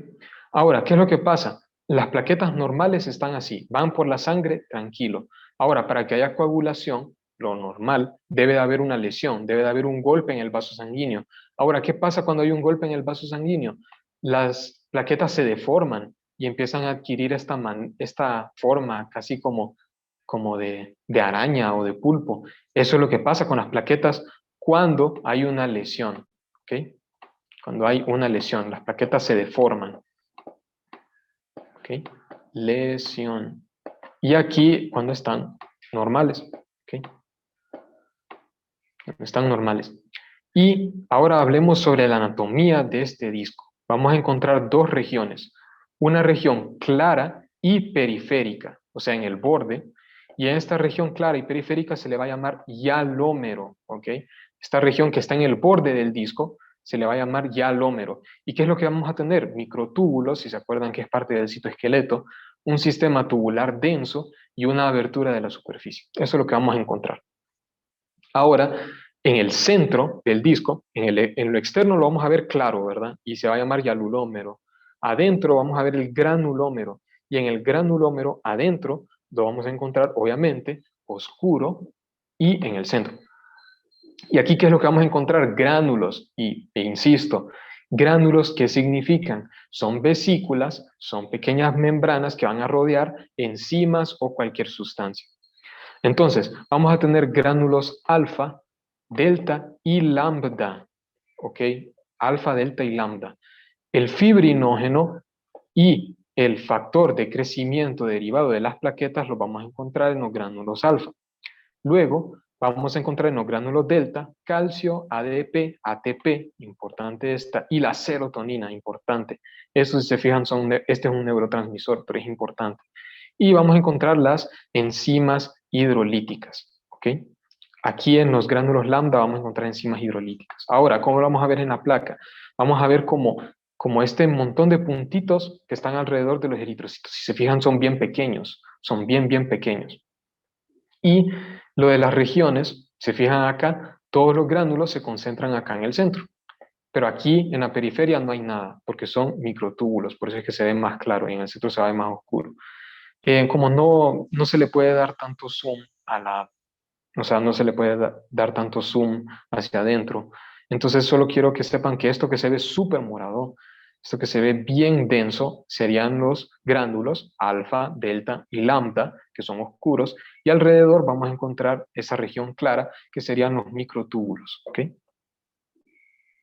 Ahora bien, como hablamos de coagulación y de los gránulos, solo les quería mostrar esto, que las plaquetas son un disco. Acá, donde están estos túbulos, sería el hialómero, ¿ok? Todo este sistema tubular es el hialómero. Estos sistemas, estos canalículos, túbulos, estos como espacios, también forman parte del hialómero, pero están en la periferia, si se fijan acá. Están en el borde. Y estos gránulos alfa, acuérdense que los gránulos alfa tienen el fibrinógeno que va a formar fibrina para la red de fibrina. Vamos a tener acá el gránulo lambda, que es un lisosoma, acuérdense que va a tener enzimas, y los gránulos delta que van a tener ATP, calcio y serotonina. Importante esto que lo manejen, ¿verdad? Van a haber mitocondrias a diferencia del eritrocito. Ahora, como les mencioné, es importante hablar de la coagulación. Vamos a tener una lesión o un daño, ¿verdad? En el vaso sanguíneo. Vamos a tener una lesión. Ahora, ¿qué es lo primero que ocurre cuando hay una lesión o un daño? Vasoconstricción. El endotelio va a producir sustancias que crean vasoconstricción. Y si se acuerdan, vasoconstricción va a fuertemente comprimir el vaso sanguíneo, ¿ok?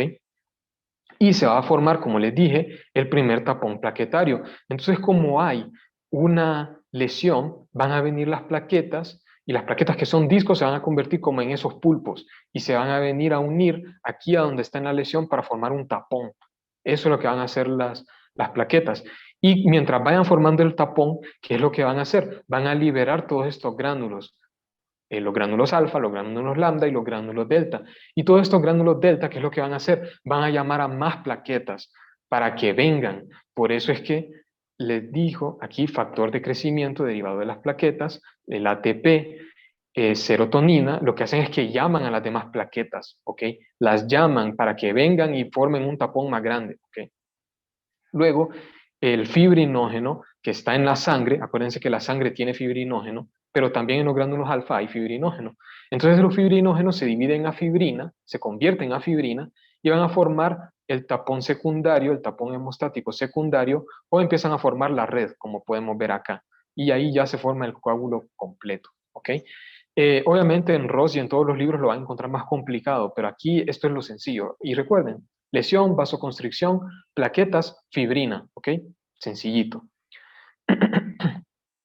Y, y la serotonina también ayuda a la vasoconstricción. ¿Y la vasoconstricción qué ayuda? Ayuda a que no pase tanta sangre, que pase poquita sangre. Si ustedes se fijan acá en este esquema hay mucha sangre, pero cuando hay vasoconstricción se sale poca sangre, ¿ok? Entonces, como yo les hablé del megacariocito, el megacariocito va a hacer esto. Vamos a encontrar acá una célula con un núcleo gigante, megacario, cario significa núcleo, y va a empezar a sacar citoplasmas, pequeñas plaquetas chiquititas, pedacitos de su citoplasma. Los va a empezar a sacar junto para que vayan a la circulación sanguínea, ¿ok? Ahora, si se fijan, esto es una placa de médula ósea.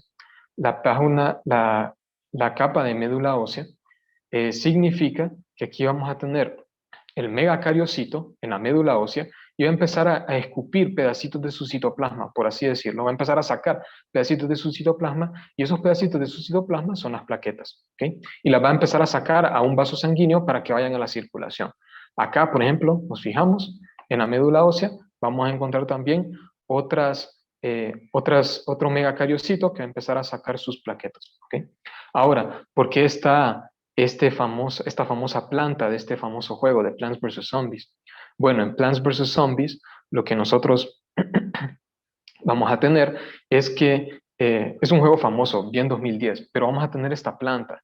¿Y esta planta qué es lo que hace? Esta planta lo que hace es que escupe guisantes para destruir a los zombies, ¿verdad? Entonces a mí me gusta pensar que el megacariocito eso es lo que hace. Empieza a escupir plaquetas, pedacitos de él. No, no es el megacariocito en sí, son pedacitos de plaquetas y por eso es que son fragmentos plaquetarios, ¿ok? Entonces, esto es lo que hace esta planta, ¿verdad? Empieza a disparar como un montón de guisantes, o sea, no se está disparando él mismo, sino que está disparando pedacitos de él mismo, que son los guisantes, para poder matar a los zombies. Entonces ustedes no se lo tienen que imaginar como uno, ustedes se lo tienen que imaginar como varios a la vez, ¿ok? Ustedes se lo tienen que imaginar como que si fueran un montón, porque estamos hablando de la médula ósea. Tienen que imaginárselos como que si fueran un montón de estos guisantes, ¿ok? Como si fueran un montón, como si estuvieran un montón disparando, ¿verdad? A la vez. Están en la médula ósea y están disparando todas las plaquetas hacia la sangre, ¿verdad? Ok, ahí solo para que vayan fijando un poquito el conocimiento ahí con unos ejemplos.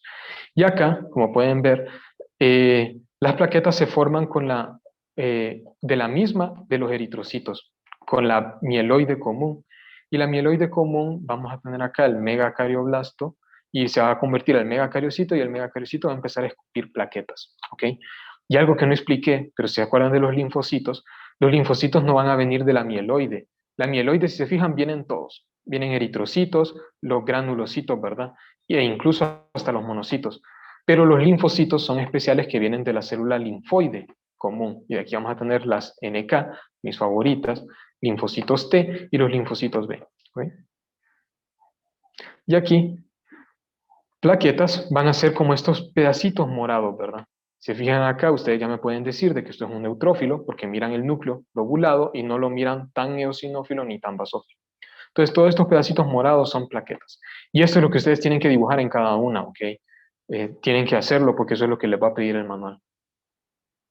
Y acá ustedes ya saben identificar cada uno de estos después de todo ese largo viaje que acabamos de dar, ¿ok? Y ya para terminar, nos queda la médula ósea. Y la médula ósea ustedes ya la conocen. La médula ósea está en el hueso. Nosotros vamos a encontrar acá el hueso y ustedes ya conocen esta. Esta es la trabécula ósea, ¿verdad? La trabécula ósea y aquí ustedes pueden ver un osteocito en laguna. Luego acá, como yo les había mencionado, tenemos la cavidad medular. Todo este espacio es cavidad medular. Y aquí vamos a encontrar dos tipos de médula ósea. Médula ósea roja, y aquí en esta médula ósea roja vamos a ver este montón de células, ¿verdad? Un montón de células. Y la médula ósea amarilla, que la médula ósea amarilla, ¿qué es? Tejido adiposo. Y vamos a encontrar capilares. Capilares van a ser estos, van a ser vasos sanguíneos. ¿Cómo sé que esto es un capilar? Porque aquí miramos eritrocitos, ¿verdad? Y aquí está muy denso. Miramos eritrocitos y espacios en blanco, capilar. Médula ósea roja van a ser un montón de células. ¿Okay? Y ya solo para volver a recalcar en esto, aquí, por ejemplo, miramos toda la médula ósea roja, donde están las células, y aquí donde miramos tejido adiposo, adipocitos, es la médula ósea blanca. Entonces, no solo vamos a encontrar megacariocitos ahí, así se miran los megacariocitos en las placas. ¿Okay? También vamos a encontrar islotes eritroblásticos, o sea, vamos a ver el proeritroblasto, el normoblasto, el normoblasto que es el que saca su núcleo, vamos a ver los reticulocitos y formación de eritrocitos, ¿verdad? Vamos a encontrar todo esto, ¿verdad? El islote eritroblástico, es bien difícil de diferenciarlo, pero eso es lo que vamos a ver. Y estas células azules que pueden ver acá, estas células azules tienen un nombre y son las células reticulares adventiciales, solo para que la sepan, las células reticulares. ¿Okay? Y acá es importante para que repasen, aquí por ejemplo, aquí miramos una célula grande, megacariocito, que está escupiendo un montón de plaquetas. Médula ósea blanca, la trabécula, porque estamos en hueso esponjoso, vamos a ver acá un osteocito en laguna y vamos a ver el montón de progenitores, de células progenitoras de toda la sangre, ¿verdad? Todo se produce en la médula ósea. Y algo especial es que nosotros podemos hacer este estudio haciendo una biopsia de médula ósea. Estoy seguro que ustedes la han escuchado. ¿Y qué es lo que vamos a hacer? Vamos a insertar una aguja en la espina ilíaca postero superior y vamos a empezar a succionar un poquito de médula ósea. Es bien difícil, es bien doloroso también, pero es algo que va a tocar hacer para poder hacer estudios específicos de qué es lo que está pasando en la médula ósea. ¿Okay? Y ahora, por último, sangre de frotis periférica. Es bonito, le voy a explicar por qué. Porque esta es una parte práctica en, en nuestro laboratorio, ¿ok? En el laboratorio, eh, ¿qué es lo que hacemos? Nosotros nos sacamos sangre entre nosotros mismos, la ponemos en una placa y la miramos al microscopio. Es bien bonito porque estamos llevando toda la práctica, ¿verdad? Hacemos nuestras propias placas. Entonces, eso es lo que ocurre en el frotis de sangre periférica. Y aquí yo había hecho un video, pero como no hay mucho tiempo, primero lo que hay que hacer es la obtención, ¿verdad? Lo normal en el laboratorio es que nosotros tengamos las lancetas, tengamos alcohol y tengamos aquí nuestros portaobjetos, ¿verdad? ¿Qué es lo que va a suceder? Lo que vamos a hacer es que vamos a rotular y luego nos vamos a limpiar para poder hacernos el pinchazo, ¿verdad? Nos hacemos el pinchazo con la lanceta y al hacernos el pinchazo con la lanceta vamos a tener esa gotita de sangre. La primera gota siempre se limpia y luego volvemos a exprimir para que nos salga la sangre. Entonces lo normal es que los gringos, ¿verdad? Los que tienen, lo que hacen es que agarran un tubito capilar para agarrar ese pedacito de sangre, ese poquito de sangre, esa gotita de sangre, mejor dicho, porque es líquida. O lo normal es que, y lo que hacemos en el laboratorio es literalmente pegar el portaobjetos. Eso es lo que hacemos, ¿verdad? En vez de usar un tubo capilar, como deberían de hacer todos, lo que nosotros hacemos es que vamos a pegar el dedo al portaobjetos y vamos a tener una gota, ¿verdad? Vamos a tener ahí una gota en nuestra placa. Luego, lo que yo les explicaba en este video, pueden verlo ahí en YouTube si quieren. Aquí luego, como yo les dije, lo normal es hacer una venopunción, ¿verdad? Que cargamos con un líquido y luego meterlo en un tubito de ensayo. Pero hay algo que sucede, permítanme, acá. Entonces acá, esto es lo bonito, porque cuando tenemos ya la gota, cuando pegamos el dedo al portaobjetos, vamos a esperar a que se extienda y luego lo arrastramos hacia adelante, ¿verdad? Es un proceso bien complicado, ¿verdad? En el laboratorio tenemos bastantes problemas con esto porque no es tan fácil en un laboratorio presencial, pero así es como ocurre. Luego vamos a hacer las tinciones, que es algo que no mencioné, y las tinciones, ¿qué es lo que sucede? Nosotros vamos a usar las tinciones estas, Giemsa y Wright. Se puede usar hematoxilina y eosina, pero la mejor es la de Giemsa y de Wright, ¿ok? Entonces, ¿qué es lo que vamos a hacer? Vamos a agarrar la tinción de Wright y la vamos a echar sobre ese extendido que hicimos, ¿verdad? Agarramos la plaquita, la extendimos y luego vamos a empezar a añadir gotitas, ¿verdad? A añadir gotitas en el portaobjetos. Luego lo vamos a dejar secar como por 1 a 2 minutos y se lava el exceso, ¿verdad? Luego, al lavar el exceso, eh, luego al lavar el exceso lo que se hace es que se deja secando y cuando se seca, lo que hacemos es que lo vamos a le vamos a echar una gotita de aceite de inmersión para que lo podamos ver en nuestro microscopio, ¿verdad? Acá lo metemos en nuestro microscopio, lo ponemos en 100x, que es el lente objetivo más grande, y vamos a ver lo que hemos estado analizando, ¿verdad? Todo lo que hemos estado analizando hasta hoy, ¿verdad? Eritrocitos, plaquetas y todo. Entonces, esto es la parte práctica de este laboratorio, ¿verdad? Toda la teoría y la parte práctica. Entonces, hasta ahí llegaría mi interpelación. ¿Tienen alguna duda, jóvenes? No me quedó claro. Ok.